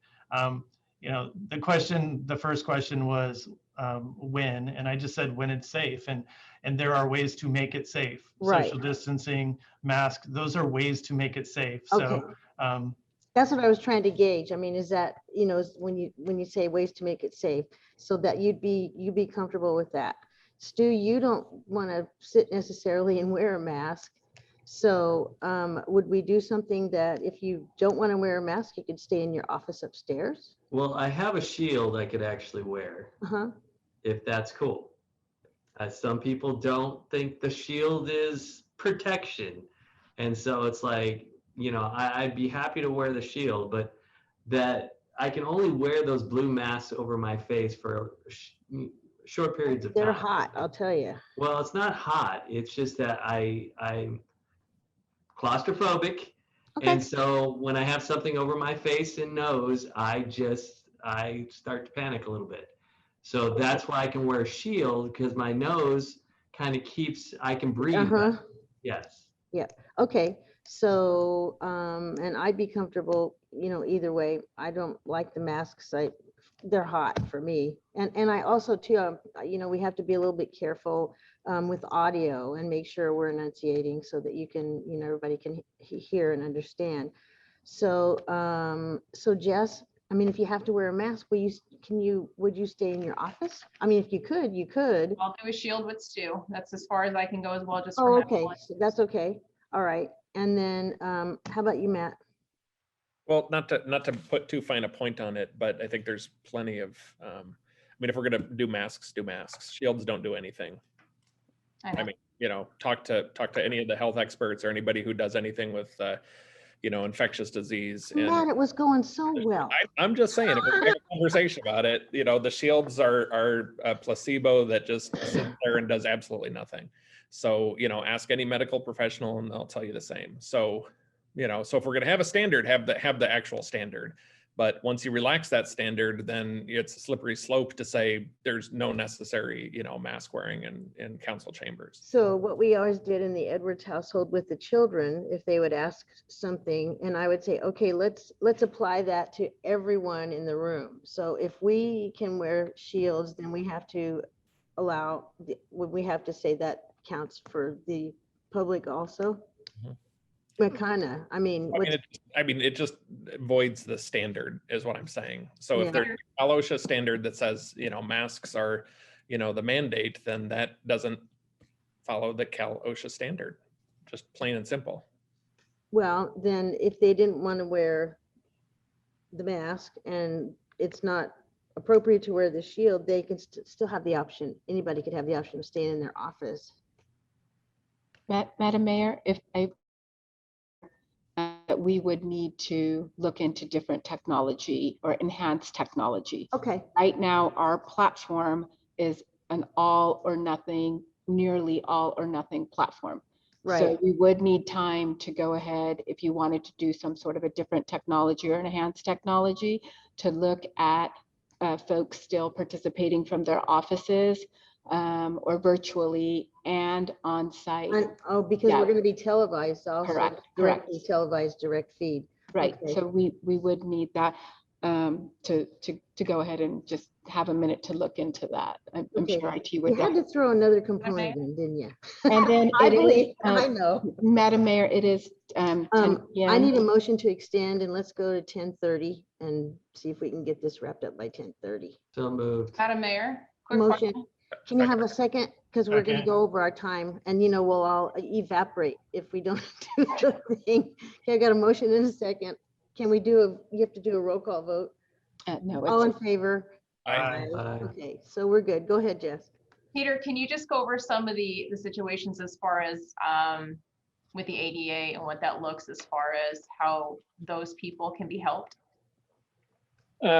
Yes, both the Brown Act and even the governor's executive order talk about maintaining compliance with the Americans with Disabilities Act, specifically written into the Brown Act. Mhm. And you'll see it at the top of the agenda for the city. It's been prominently posted there, not only during the pandemic, but since the time the ADA was actually approved.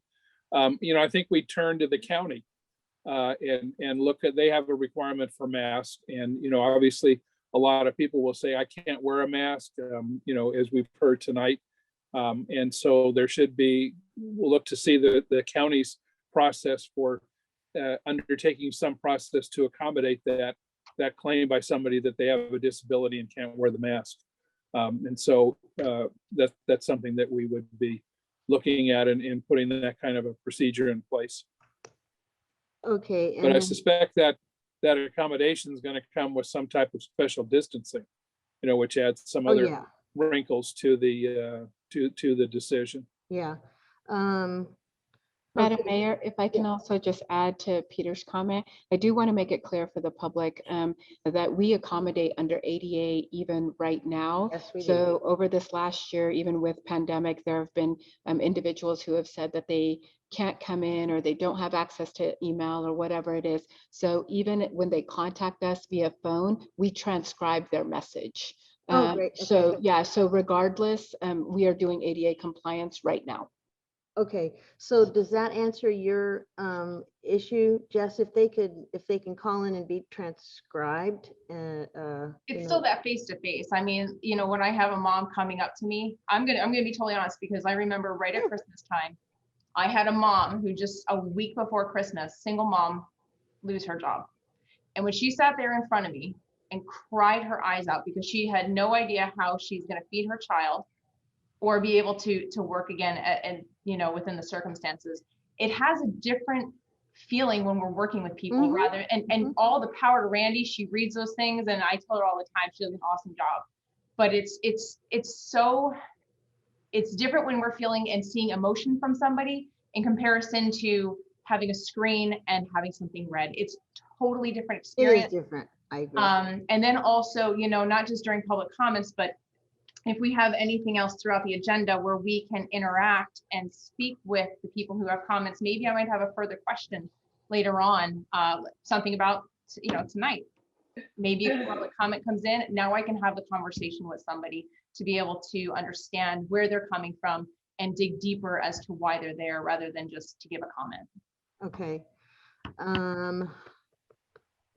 Okay, I'm thinking about all of the different scenarios we have and how we can best accommodate. And right now, I'm just working on council members. So if we wear a shield, then that's considered, as Matt said, as far as, I don't even know what the state requires. I don't know if they consider a shield the same as they do a mask or not. They do. In my facility, in my clinic, we wear a shield, and that's with clinic working with pregnant women. Okay. And does anybody Randy, do you know? I mean, does the state say that either one is all right? Actually, I think Greg mentioned it earlier under the Cal OSHA. And Greg, I don't know if you know if they make a difference or not. I'd have to research the shield scenario.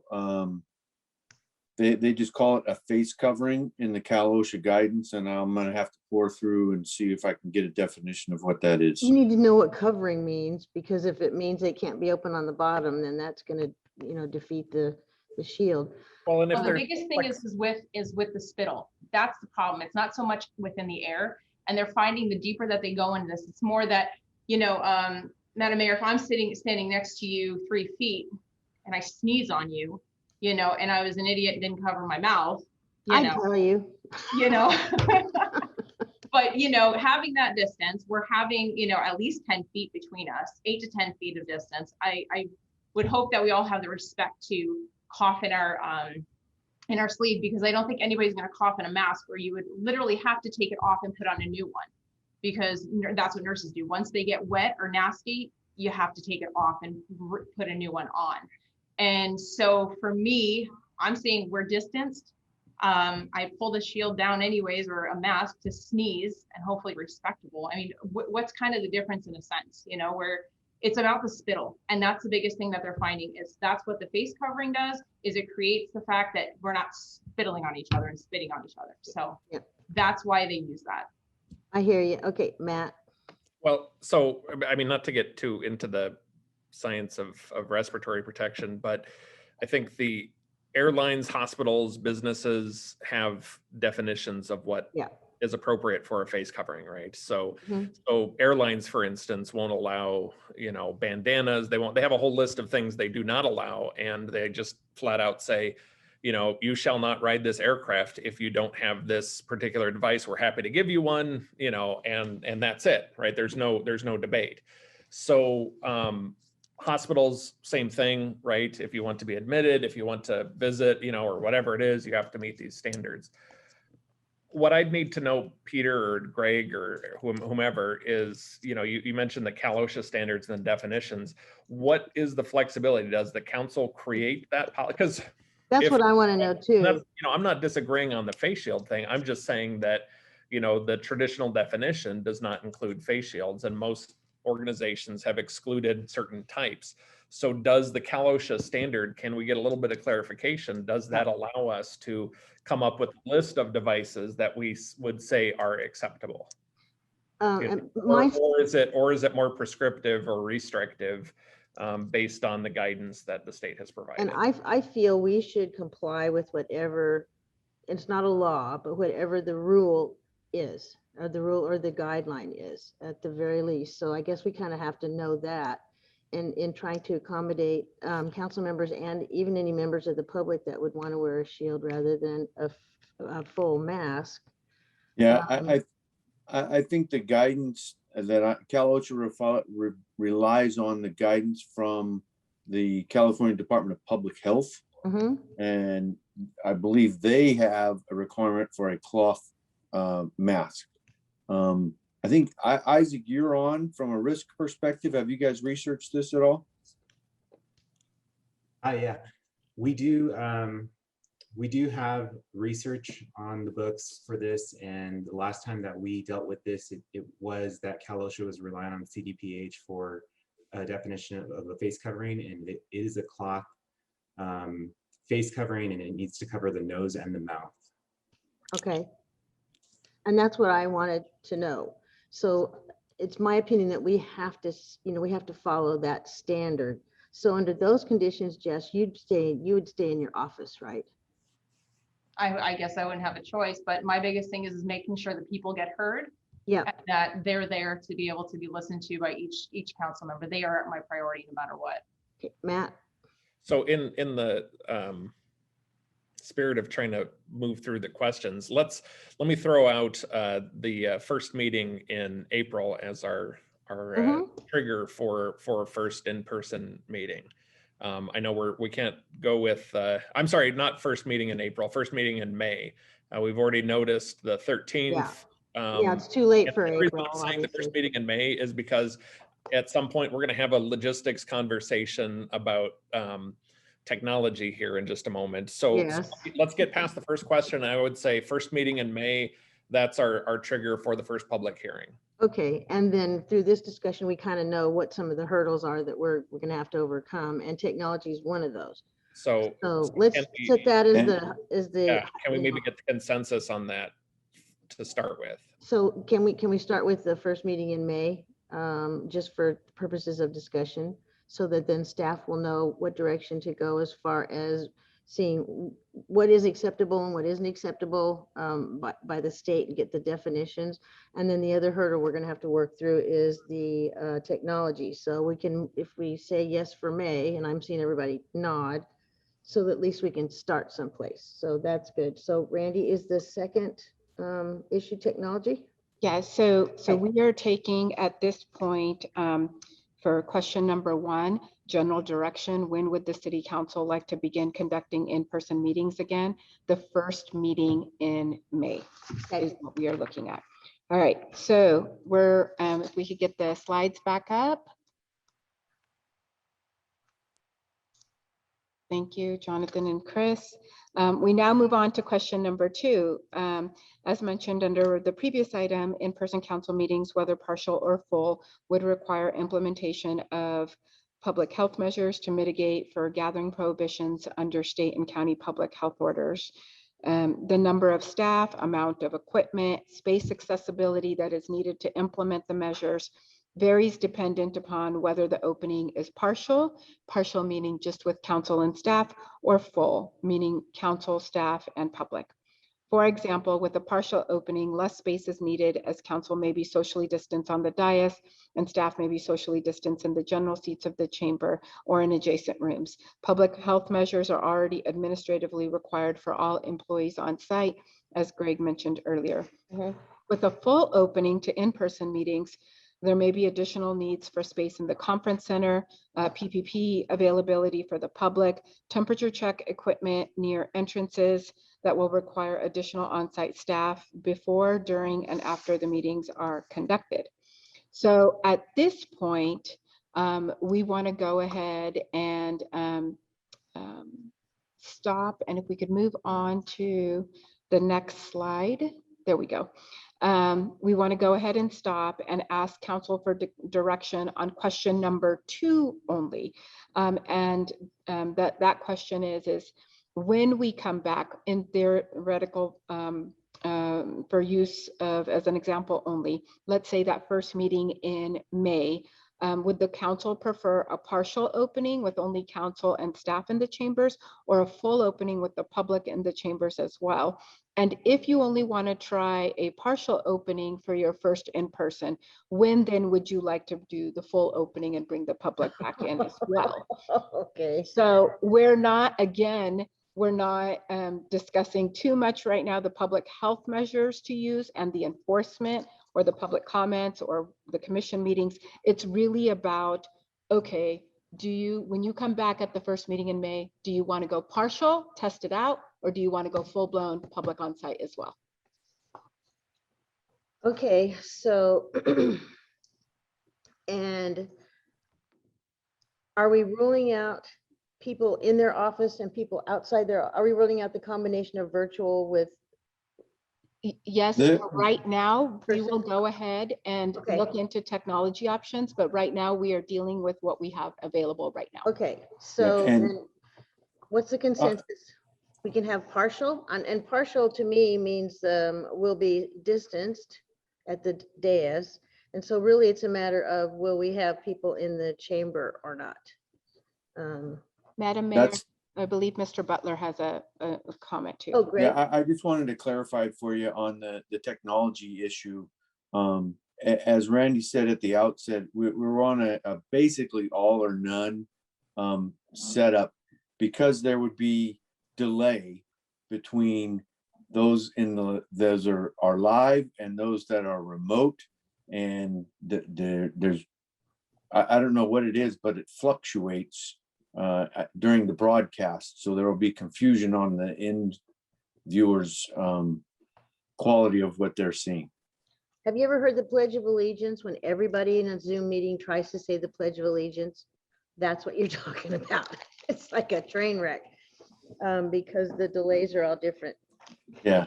You know, depending. So, okay, so they're going to go ahead and check the technology. So now our choice is council members at the dais, divided, you know, separated by distance. And then what about the audience? So Jess? No, I'm just trying to think of if there's any other way. But honestly, I'm just feeling kind of excluded. I'm going to be totally honest. I'm sitting here and I'm going, you know, I'm part of this team, and because of my disability, I have to be put into my office. Oh, sorry. I didn't. I'm sorry. I'm just sitting here and I'm going, I mean, I know I'm brand new, but at the same time, you know, with what everybody else is feeling, I'm feeling at the same time.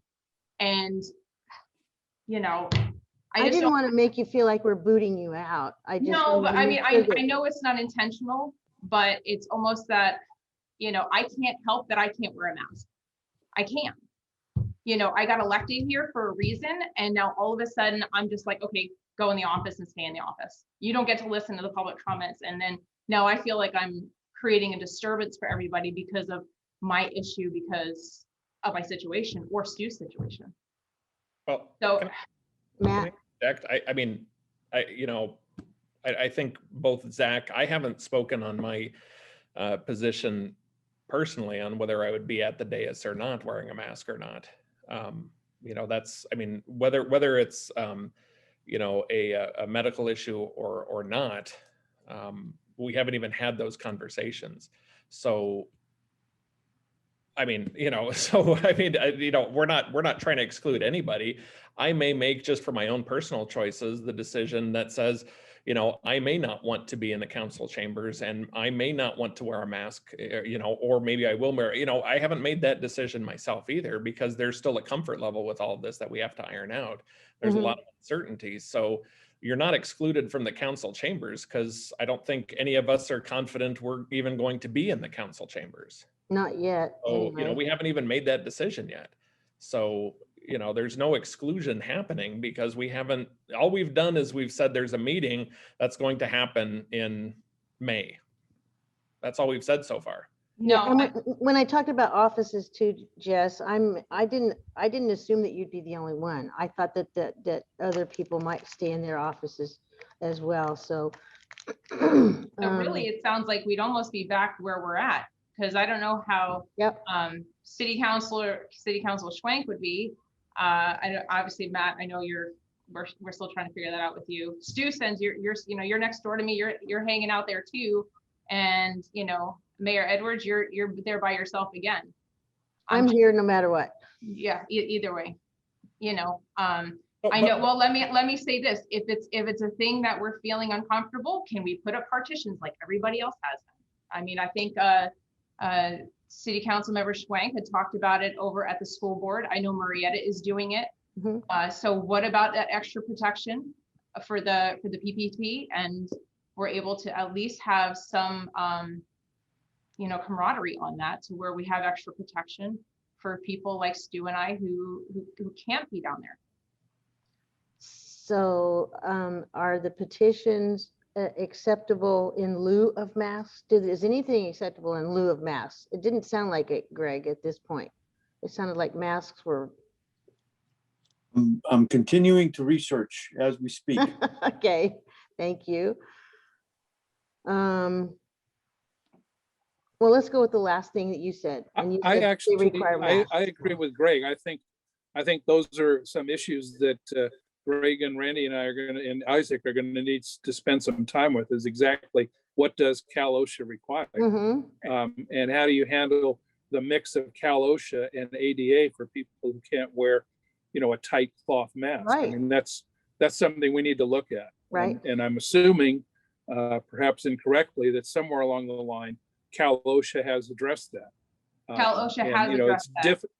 And what they Okay. talk about is wearing a hood over the shield. The problem is people like Stu who are claustrophobic are going to be claustrophobic when they have that. And to actually get that hood is very challenging, but it is. Through Cal OSHA, they actually talk about putting a hood. But again, for people who have medical exemptions, it's an issue to be able to do that. Zach. Understood. Thank you, Madam Mayor. I hope I'm not speaking out of turn on this, but I would really just appreciate if we just went through the questions, because I think there's a lot of stuff here that we could sort of then like give back to staff, and then they could come up with a framework to move this forward. I think we could talk about this for like 15 more hours. I kind of sort of debating everything. And we all need to get comfortable, but let's maybe get through that framework of what does that look like? So to answer this question, for me, it's got to be a full opening. What's the point of a partial opening? I mean, that doesn't make any sense, right? Yeah. So if we're going to do a partial opening to all sit down on the dais and stuff, but the public's still not going to come in, that doesn't make a ton of sense given the conversation. So to answer this question, the second question, I would be in favor of a full opening, but again, we're going through what does that look like to do it safely. So well, and I think the reason that we're having this discussion is that we, you know, it was a choice where if you select A, then we go to, you know, step number one. If you select B, then we have to go to, you know, go a staff a different direction. So I think that's what I was trying to do is decide, you know, but we're all over the map here. So, okay, Matt. So we've got the date pinned down at least. The question is full or partial, and my preference, of course, is what Zach said, and I think I saw Stu nodding there too, is if it's not a full opening, then what's the point? Right. We might as well just keep doing this. So I would say full opening as well. So we can move on to, you know. So if we're going to keep the date in May, then, you know, obviously that's going to put a crunch on staff to find out the information we need to know. Time in order to make a meeting. Answering these questions, and if we can just keep moving through the questions, I think it'll be more productive too. Okay. Go ahead, Randy. Yeah, thank you, Madam Mayor. So I have a full opening from Councilmember Schwank, Councilmember Ron, Councilmember Stewart, Councilmember Alexander, and Mayor Edwards. Are you guys good with full opening when we do open? Yeah. Okay. All right, we're good. We're moving through. We're moving through.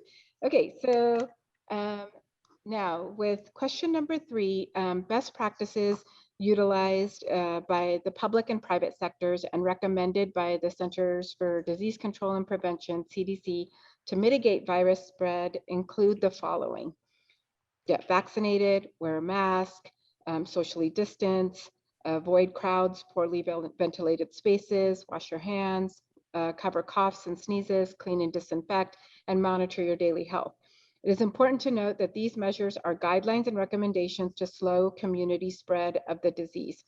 At the time of print, neither the state nor the county had a uniform mandate in place other than that which is required by Cal OSHA, which we've already talked about.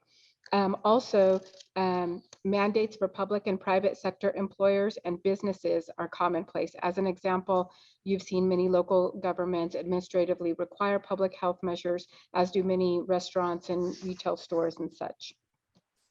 Now, enforcement mechanisms vary greatly depending upon the sector and type of business and employer preference for reducing workers' compensation liability and public claims.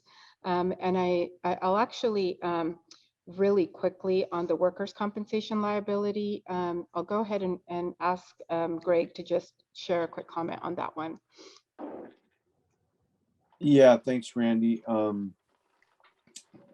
As noted, the city has done a really good job of limiting the spread of COVID within all city facilities. We have followed all the guidance. Currently, we're working in a remote setting to the extent possible. And as we noted, we are returning back to allowing the public into the building for in-person stuff, but we understand that comes with risk. We honestly, we've had our fair share of COVID amongst city staff. Fortunately, though, most of their contractions, with the exception of one or two, have been outside the workplace.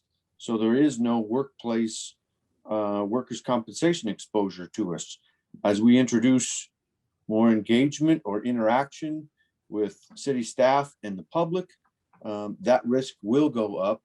And the state has already made the determination, if there's an outbreak related to while someone is on the job, it's automatically the employer's responsibility to take care of that under the workers' compensation scenario. So we recognize that. We're willing to take all of the necessary precautions to limit that interaction and limit that risk. But we just wanted you all to keep aware that we've done a really good job of keeping it under control at current, and introducing the public into the building, and with more interaction of folks that we're not familiar with how they protect themselves, increases our exposure and risk. Thank you, Greg. You want to keep going on this? Yeah, I'll keep going really quickly. And so, as mentioned, enforcement can range from a reminder or a warning to put a mask on, to the complete denial of services, depending upon the level of enforcement desired of our public health measures at in-person council meetings. Staff will need to be present and informed to address any situations that may arise. Also, historically and pre-pandemic, we used to have a deputy or two that were regularly present at in-person council meetings and were available to assist non-safety staff accordingly. So we would be relying on them as well to be back on site. So with that, we'll go ahead and stop again.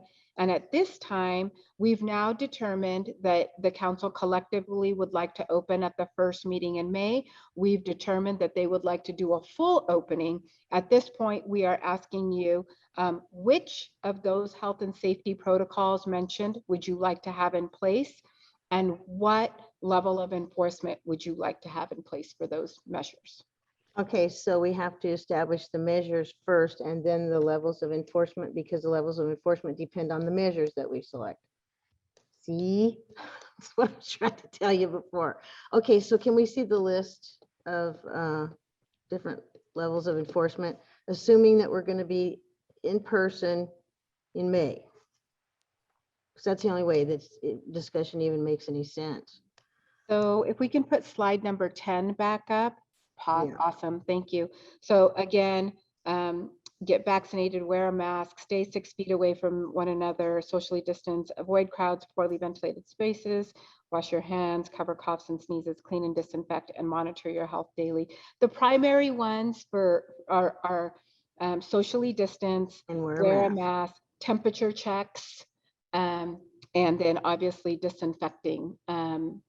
Not only the spaces that are utilized, but for in-person with any equipment, podiums, anything that's utilized. And so we're talking about the public that attends the meeting as well. So whatever we require, in other words, they'll have to go for temperature checks.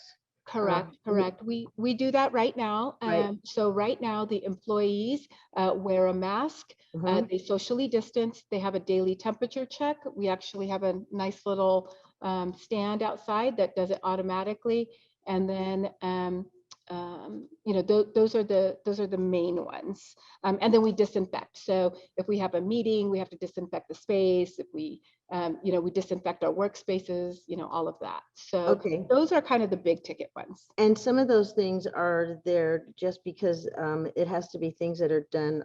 The responsibility rests on the part of the city, the disinfecting and all of that, the podium and those things. There are some other things on here that would involve the public, and things like wash your hands. We can't compel them to wash their hands. We have the disinfecting stations with the liquid, the sanitizers and things like that. We can request and put up a sign that asks them to cover their coughs and sneezes, and monitoring your health daily. I mean, we can say it's a good idea if you monitor your health daily, and if you have any symptoms, I've seen those signs saying if you have any symptoms, please, watch on TV, I guess. So I'm reading, okay. So those are the things we have to choose from. I think we got to stay in place with masks and social distancing for sure. And then I think as far as everything else goes, except for maybe, I don't know, we can ask for temperature checks, and everything else after that is going to have to be voluntary, I think. So Matt. Just going back one quick step, when we talk about full opening, what's occupancy on council chambers under these conditions? Because it's not full occupancy, right? I believe it's listed at 50 individuals. Okay, and that includes council and staff that are in the chamber. Correct. Yes. So, and we talked about, I thought that today in my briefing. It's not going to leave a lot of. So you can reasonably plan for the council chamber proper, between the council, handful of staff, couple deputies, and let's call it 15. So that leaves occupancy for another 35 members of the public to come in for purposes of this conversation. And then do we counting overflow? No, I'm just talking for Just purposes chamber. Okay. council chambers. If there's a need for more folks, we have the space across the colonnade, and we would manage it appropriately. Okay. So let's get a consensus. And it's my feeling that we masks and distancing that's a given, because that's what the requirements are. Then we've got temperature checks, which is required, staff to come into the building, and that's very quick. You just, stand in front of it and it gives you the green light. But then we have to consider, what do we do if somebody doesn't, if they have a temperature? So then we'll leave that to you guys to decide what happens there. And I think, to me, everything else is voluntary. Wash your hands, cover your coughs and sneezes, and if you're showing any symptoms, But you can require them to disinfect their hands before they come into the. Yeah, we have the. So yeah, I mean, to me, that's something we can require. We can require temperature checks. We can control the crowd. I mean, obviously, we can only get 35. And based on my experience, minus the kids who show up, who aren't going to show up, we never have more than 35 anyway. So, I mean, unless there's a hot topic that we're dealing with, we're not going to get 35 people in there anyway. So I don't see a problem with any of this, to be honest with you. Well, I mean, you can't compel people to monitor their health before they come in to the meeting. Monitor your health daily. But we can temperature check them when they come in. So I we'll know, if they yes, but monitoring your health daily is subjective. And then what do you do? We can ask them to cover their coughs and sneezes. Hopefully they're not going to cough and sneeze. I mean, I think at the same time, I mean, we really do have to realize that we're all adults. Not everybody's perfect, but everybody's an adult, and it's common sense. I mean, I would hope that people sneeze in their elbow. I mean, it's pretty disgusting otherwise, but you're going to get people to do it. I just feel it's common sense. Wash your hands. It is. I learned it in kindergarten. I'm hoping that people, when they leave a bathroom or they go somewhere, that they just wash their hands. I know. And that's why I'm saying that's voluntary as far as I'm concerned. And we can put the suggestions up on a sign outside the door. Greg. Right. Greg. Oh, I'm sorry. I think a part of this is for meeting logistics for staff. We want to be able to know what we need to do to address it. And so Councilmember Stewart is absolutely correct. We can put self-dispense. I said that to Randy. We have that. We can put self-dispense sanitation station out front and ask that they will all wash their hands before they come in. We'll screen everybody that comes in, just like we screen everybody that comes in the building now, and like we're going to do on the 29th when we open to the public. We're going to ask them if they have any of the symptoms on a questionnaire. No. Yes. Oh, yes. Are you going to do a questionnaire? There's 5 questions. Yeah. Okay. You go into any public space that's limited access, they ask you all the questions. Okay. And I that went to gives the us zoo the another other day. layer. I couldn't go in the zoo the other day because I answered a question wrong. Oh, you couldn't go in there with all the dirty animals? Well, the answers were not, no, no, no, no, no. You're supposed to answer yes to one. Oh, man. Matt. I know exactly what you're talking about, Greg. So just out of curiosity, I mean, I know the business, a lot of business will ask those questions, do temperature checks and so forth. Yeah. Has anybody spoken on the HIPAA issues, especially for public agencies going through that list of questions or doing temperature checks? Has that been addressed? I know in facilities like myself, we have it on the door, and we Yeah. also send it to them. So as long as you have it posted. That's what I they're- said, just post it. They're posted. And then, I mean, the only thing that I do think is, when we're taking somebody's temperature, is that a HIPAA violation as well? I know we take our own in our facility and stuff like that. So, Right. but I'm other just facilities thinking like do it as well though. So you're Yeah, right. I realize, but I'm wondering if the threshold is any different for a municipal agency versus. I'm seeing Isaac's turned his camera on here. Yeah, so we did look into the HIPAA concerns, and as far as temperature taking goes, it was our labor attorney's opinion that we met the threshold, that the safety of employees and the public outweighed the HIPAA protections for taking temperatures. And then as far as record keeping goes, we don't keep record of any of the answers that employees or public provide to the questions in our screening, and they're just posted. So they're self-attesting right now. So there's no record keeping, and it's basically self-attesting that. So it's voluntary, pretty much. I mean, they're taking the test, but. Yeah, they're attesting that they don't have any of the symptoms, and they move forward. So and the temperatures aren't recorded. I mean, they're not recorded any place. You just step No. up and you see what your temperature is. Right. Yeah. If it exceeds 100.4 degrees Fahrenheit, then it doesn't allow them to pass. So that's for public employees and public visitors? We use the same standard for the public when we opened previously. Yeah. Okay. Yeah. Okay. Okay, so now we've got masks. And I believe the county board of supervisors is using that now for their meetings. Okay. So the things that we have to do is mask, distancing, and they step in front and get their temperature taken. And then, like I said before, everything else can be posted as a suggestion. If you're not feeling well, if you have other symptoms, and then we can put the sanitizer by the door. Madam Mayor, just to clarify one other point, and then I'd love to hear from your colleagues. But when we talk about temperature taking, that's not a thermometer in the mouth. No. This is a touchless iPad that you just basically put your head into, and it records your body temperature in that way. And it's proven. We've used it for the last 9 to 12 months here. It's very effective, and it's a good tool. So I could take mine like 3 feet away.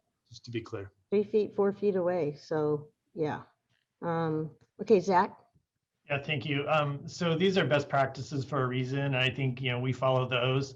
If you have a temperature, you can't come in, right? Like Right. you put on a face mask and Right. you grab a little hand sanitizer and you sit down and you watch the meeting, right? Like this is, I think just it's pretty simple to me. I think we can also encourage everyone to, much like we do kindergartners, to sneeze into their elbow. But the reality is if you have a temperature, you can't come in. If you're not wearing a mask, you can't come in. And grab a seat and socially distance and watch our meeting. I think Yeah. that's And pretty put the simple. signs up that remind them to do the other things.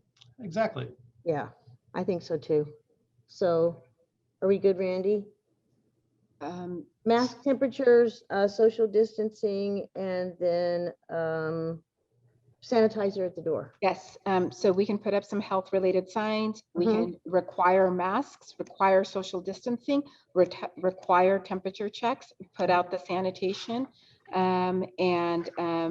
And then on the level of enforcement, since you are collectively requiring this, should somebody fail the temperature check or refuse to wear a mask or refuse to socially distance, they would be encouraged to go ahead and provide a public comment via email or watch the meeting online. And Okay. we would need to go ahead and make sure that our staff and our deputies are very familiar with that resolution that will be adopted, and they can help guide that enforcement as well. Okay, did we extend to 10:30? Mhm. We wanted to go to 11? Have a motion, just, to make it I'll legal because we're after. Move to 11. 11. Motion and a second to 11, all in favor? Aye. Okay, Okay, Madam Mayor, I think that concludes question number 3. So okay. I think we're good there. And then for question number 4, we're on slide number 13. So when conducting in-person meetings again, how would the council like to receive and record public comments? So right now, public comments can be received in person, telephonically, or electronically, consistent with Executive Order and 2920. In-person comments from the general vicinity of the podium may be received with the appropriate public health measures utilized by both the speaker and staff in between speakers. For example, the speaker can use the mask and staff can go ahead and sanitize in between speakers. Given the ongoing existence of the pandemic and the city's obligation to accommodate under the Americans with Disabilities Act, the ADA, we talked a little bit about this prior, the city would still need to continue to receive comments electronically via email, as is current practice for the record. For example, if someone could not come in to go ahead and attend in person, or go ahead and call and provide their comments, they still need to have the ability to do that via email. The practice of emails being read into the record is consistent with the ADA, the Brown Act, and executive order considerations. Again, it is important to note that changes in these practices would need to be appropriately noticed on the agenda for public awareness. I will say in passing, there's been some comments about telephonic comments, this is another one of those areas that we would definitely need to look at. Implementation would require additional staff review of which systems are available, how they can be implemented in a manner that is consistent with the Brown Act for timing and accessibility, what the meeting production elements will be impacted, how technological challenges will be mitigated. We've all seen kind of the county meetings with calls dropping off and folks calling in again and all of that. So challenges associated with duplication of comments by the same caller would also need to be evaluated, and those may or may not be addressed. So at this time, we'd like to go ahead and ask the City Council to provide direction on question number 4 only. We have one more question to go on board and commission meetings, but right now we would just like your direction on how, when conducting in-person meetings again, how would the council like to receive and record public comments? Okay, so let's throw out what we already know. If we're in person, public comments can be done in person. If we're going to be fully open, and we're assuming that we are. Public comments have always been, it's always been available, or it's always been the accommodation that you can email no matter what. So whether you can, you can always email them in. Persons with, just like we follow ADA requirements now, anyone with a disability that's related to COVID can either email, right? Or call and transcribe. Or call it in and they'll transcribe it. Now, if you're calling in and transcribing, that's during the day. So they have to know that you have to have that done by a certain time, just like we are now with the letters. Okay, so they can call in and then it will be transcribed and read into the record. And aren't those really our only choices for in person? Right? So that would be, that's the only thing I can think of. These are the only things I can think of if we're assuming it's an in-person meeting. They can speak publicly, public comments, still abiding by all the rules and guidelines to attend the meeting. They can email as always. And they also have the option to call in and have it transcribed, right? Everybody does always. Okay. Okay, those are the choices. Quick question. Yeah. So historically, I know we've always accepted email comments, but we've never read them into the record. Well, that's true. Yeah. So what changes under this scenario then? So I will definitely rely on our city attorney as well. But both Peter and I have talked about, because we are in an ongoing pandemic situation and we need to provide under ADA the same or similar kind of experience as if they were in person, having it read into the record provides that same or similar experience to as if they were here, as opposed to they just email it in and it's just noted for the record that it is put into the record. Special accommodations because it's COVID. And then Peter, I don't, hopefully I explained that correctly, but please feel free to correct No, me. you did, and that's true, and that comes out of the governor's one of his first executive orders back in March of 2020, where he waived a lot of the provisions of the Brown Act. You know, he waived the provision that says you have to have an in-person meeting. And he said you can have a totally virtual meeting with comments received electronically. So the clear mandate from that is if you're going to receive electronic comments, the council and the rest of the public need to know what they are. And so that's where we get the demand or the mandate that we read the public comments to the council and for the public. Okay. And I think Randy's right. In the past, if we've had somebody who's called and says, I can't make it to the council meeting, can I give you my comments and would you read them to the council? That has been accommodated just because of their disability, their inability to get to the council meeting. It's also very similar to why under the executive order, we're required to do the roll call vote out loud. Yeah. Yes, as good opposed point. to just the electronic voting. Okay, so I think we've got that covered, right? Is that everything you needed for question number 4? So from question number 4, unless I hear otherwise, we will go ahead and for those in-person public members that come in, wear the mask followed by the public health measures, they can go ahead and provide in-person comments and we'll go ahead and apply the public health measures with sanitation. We'll continue to accept email comments. And then should someone need ADA accommodation, as always, we'll go ahead and transcribe if they're not able to email in. And the in-person will be, they just fill out a pink slip as they always do, and they can deposit it someplace. Yeah, we'll go ahead and we'll think through from a staff perspective on what needs to be touched, how many times, who's handling it, all of that kind of stuff. We'll go ahead and work through. Of course, the Brown Act never requires the individual to give their name or their address or their contact information or any of that. So it might just be that they come up and say whatever and we'll launch it that way. Okay, that's good. Okay, so the last question is question number 5. Board and commissions meetings traditionally are held in the same manner so that it is consistent with city council meetings in every way possible for consistency and application to the law, as well as best practices, as well as notification to the public. So currently there are 5 boards and commissions for a total of 27 members. Obviously, there is an increased interest in viewing the board and commission meetings by the public. Those are now also available on YouTube.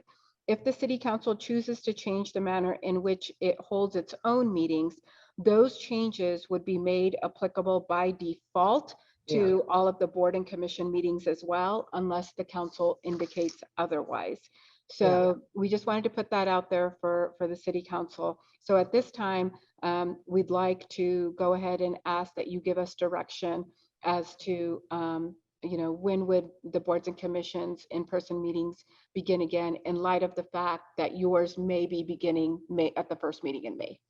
Okay, so here's what we're looking at. If ours starts the first meeting in May, then I think the commissions will do the same thing in person in the order that they have their first meeting, in May, similar to the council. Jess?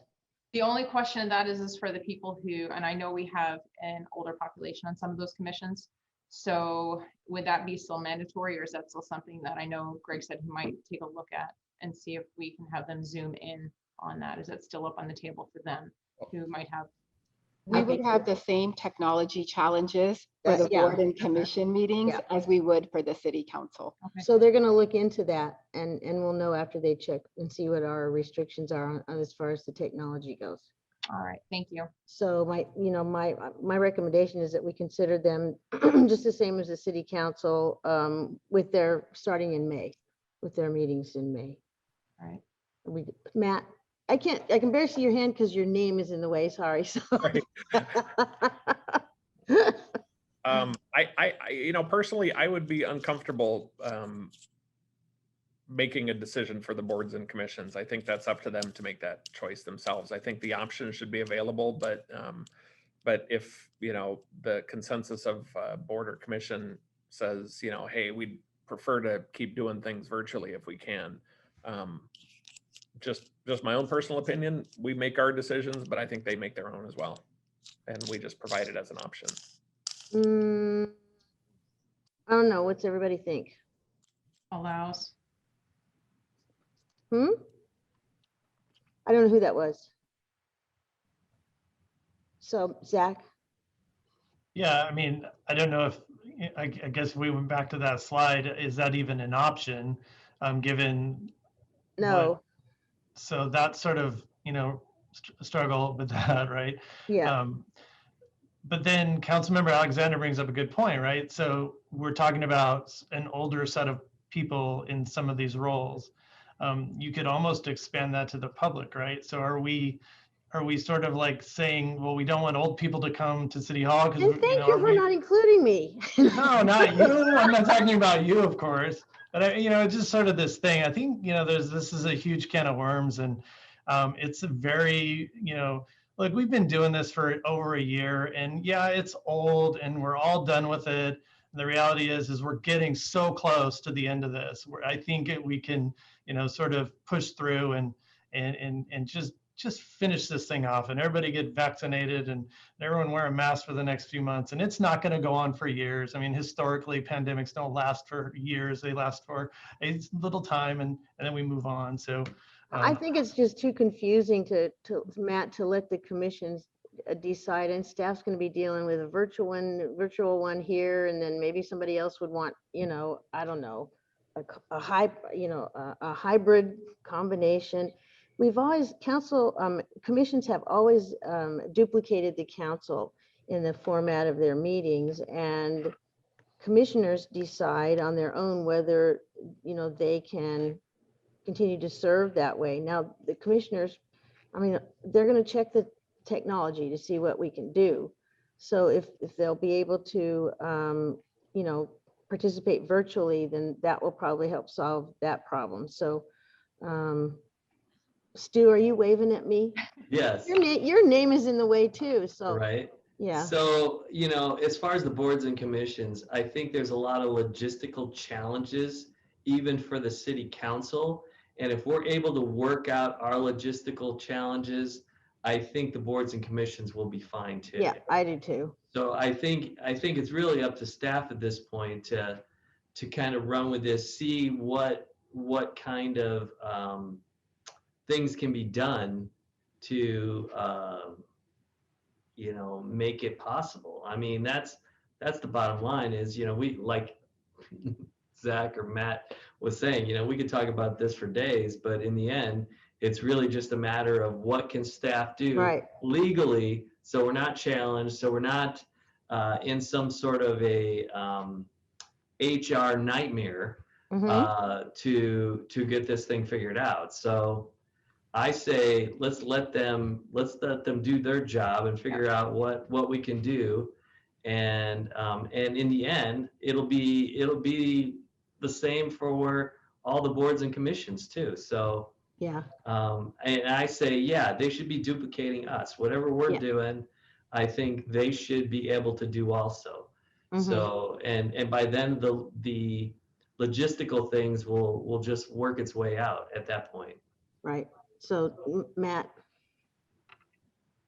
Oh, mute. Oh, I agree with able to follow our protocols. Yes, mandated to follow our protocols, no, I can't. That's a line for me. I'm not about, I can make a decision for myself and I can sit here with the four of you and, you know, have a conversation about what we're comfortable with and our direction moving forward. But I'm not going to make a decision for a board and commission member and, you know, put them in, you know, look, it's an uncomfortable position for anybody. This is a difficult conversation for us to have, let alone have, you know, somebody mandate, you know, my personal choices of whether I attend meetings. So, you know, unless I have some understanding that there's still a choice available given our technology constraints.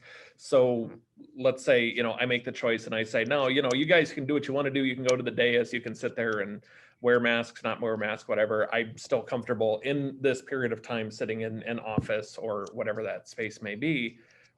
If that is my choice, or, you know, whatever those constraints may be, and Stu and Jessica, we've talked about, you know, what that technology opportunity might be. If that exists for the board and commission members, then I'm okay with that. And if a member chooses to take that option, then okay. But if the end of the day, what we're dealing with is, you know, a limitation on our technology that says, look, y'all got to be in the room.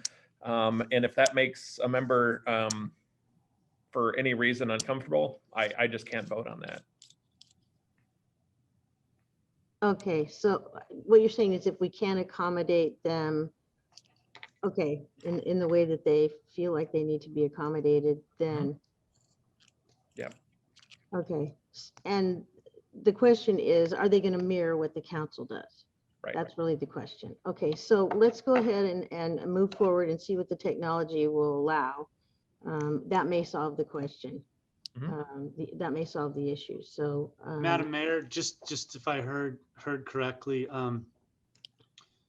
the charge to staff right now tonight is, and thank you for going through the exercise with us all. That was the only way we knew how to kind of get here. So appreciate that. But the question really is there a technological platform medium that will allow part of the council to reside in the chambers and part of the council, if they choose to reside outside the chambers, continue in a virtual hybrid environment, and the broadcast can continue? Yes. Is that correct and accurate? Because we still have to maintain, you know, television coverage, and then public comments will be accommodated just like they always have been, but virtual will be the way. And now, and the other question is, will it only be council members and commissioners that can go virtual and residents cannot? No, we're talking about, I think, two different things. I think we're talking about the comfort level of the city council coming to an in-person meeting. And it sounds like if technology is afforded, not all of you would necessarily come into the council chambers. And if that's the case, will we also allow the public to be virtual?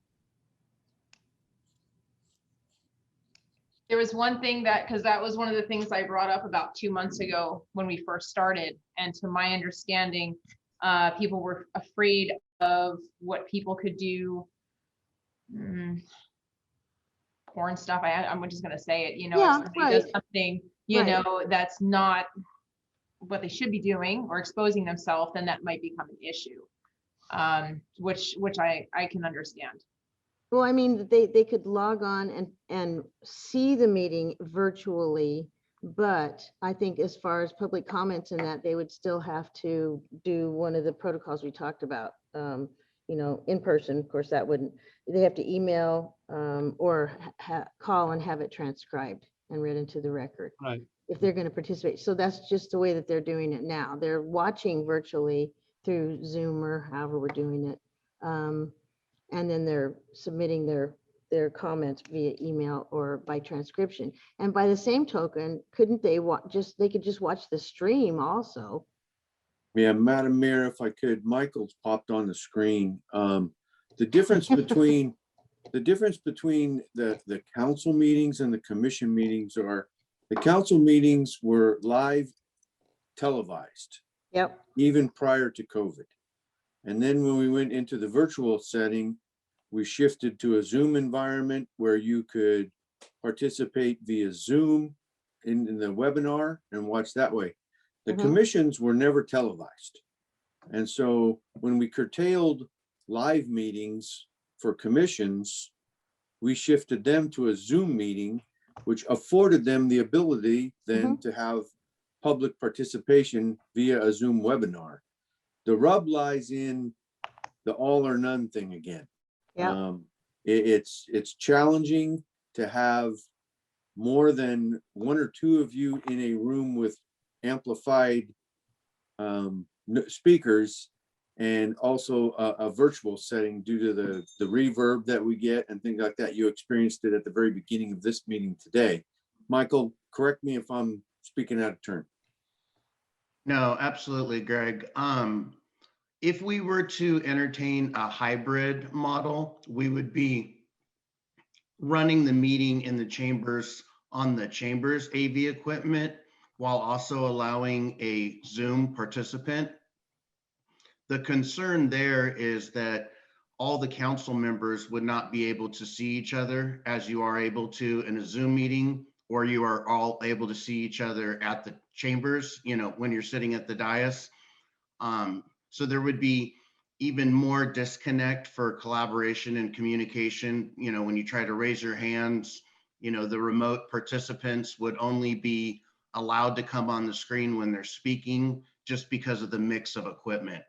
So the technology is there. It's just the flow of the meeting would not be conducive to best communications for the council. Okay. Well, I think we're still at the point where let's see, you guys can, follow up and check it out and see how it's going to work, and if it's going to work, and how bad it would be, or how much worse it would, the conditions would be. And then we'll just have to decide after that. But I think where we are right now is that commissions would mirror the city council, and then based on what happens with the technology, we could allow virtual. If we can, obviously, Madam Mayor, also is to look at, a little bit more into OSHA and Oh, yeah, other businesses are doing as well. Yeah, they're doing just bringing that. it up. I was just thinking, I mean, it's possible, and I think Greg had said it was a little bit different as far as retail possibly, but you go to Costco, and as long as you have a shield, you can go in. So how does that apply any differently for workspace? And so I'd like to be able to check that out, and I'll get some more information, as well as I'm sure that our staff will, which they're great about. Okay, I think that's a corporate decision, like Costco will, just like we're establishing, I think, but they'll find that out when they do their research on OSHA and what the state is allowing. So are we still good? Yes, to be clear on discussion and direction, question number 5. At this time, we're going to go ahead and keep the boards and commissions as they are operating right now, and look into hybrid technology to see if there is an ability to go ahead and accommodate some of that for both council and board and commissions. If there is not, then the boards and commissions, as they typically do for consistency, would fall under the same track as city council. Yeah. Okay, is everybody good with that? Nope. Still No, not good with that. but we're Nope. still, aren't we going to be contingent on what they come back with for technology? Oh, you're talking about they decide what their own schedule is. Yeah, I just don't know why we can't let the boards and commissions make their own decision. If they want to remain virtual doing their meetings that way, why can't they do that? So I will say that there is, for noticing purposes, for adherence to ADA, Brown Act, OSHA standards, it is absolutely, for public notification and public consumption, it is easier for the public to know what they are doing for the city council and all boards and commissions. It is definitely easier for noticing all of that kind of stuff. Where I could see a challenge is, well, how come Ready Commission is doing in person, but community services isn't. Why is the public allowed to come to this meeting, but not this meeting? Yeah. So there are those kinds of consistency challenges that are something to think about. But if the council doesn't wish to necessarily make that decision tonight, again, we can just simply look into the information. Look, maybe this isn't a big deal, but I just don't have a comfort level making a decision for the 27 members, and saying this is what you're going to do. Aaron? To Mayor Pro Tem Ron's concern, maybe as a part of our, we're leaving tonight with the homework assignment on the technology, right? And you guys set a goal of early May. So maybe part of our second homework assignment is to go back to each of our boards and commissions and attempt to poll them and survey them for comfort level. Okay. And if that would be acceptable to the city council, we can come back with that sort of, hey, you know what, here's what every single board and commission stated their comfort level would be. I think that would go a long way, Matt, to your point, in asking them what they want. We intuitively know there are some commissions that are ready to sit in the chairs down there and take on open meetings. And then there might be others that are comfortable where they're at. But I think we can ask them that and then sort of bring that data back to the full council too. That makes sense. Thank you. Yeah. Zach, did you have your hand up? I did not. I was stretching. I'm so sorry. Oh, yeah. It's been a long meeting. And you just won that dresser that we were auctioning off too. So I'm gonna, yeah, there you go. Okay, so Randy, indulge me just for a minute and let's go back to the first set of questions and make sure that we're clear on those. And all the questions out of that. I think we are. So I don't think this isn't a reopener. So it's just a check to make sure that we're all on the same page. So do you want me to just go through the direction that I have for those questions? Yeah, and can we see the questions on, can we pull them up? Yeah, sure, no problem. For a visual. Yeah, so if we can put up slide number 4.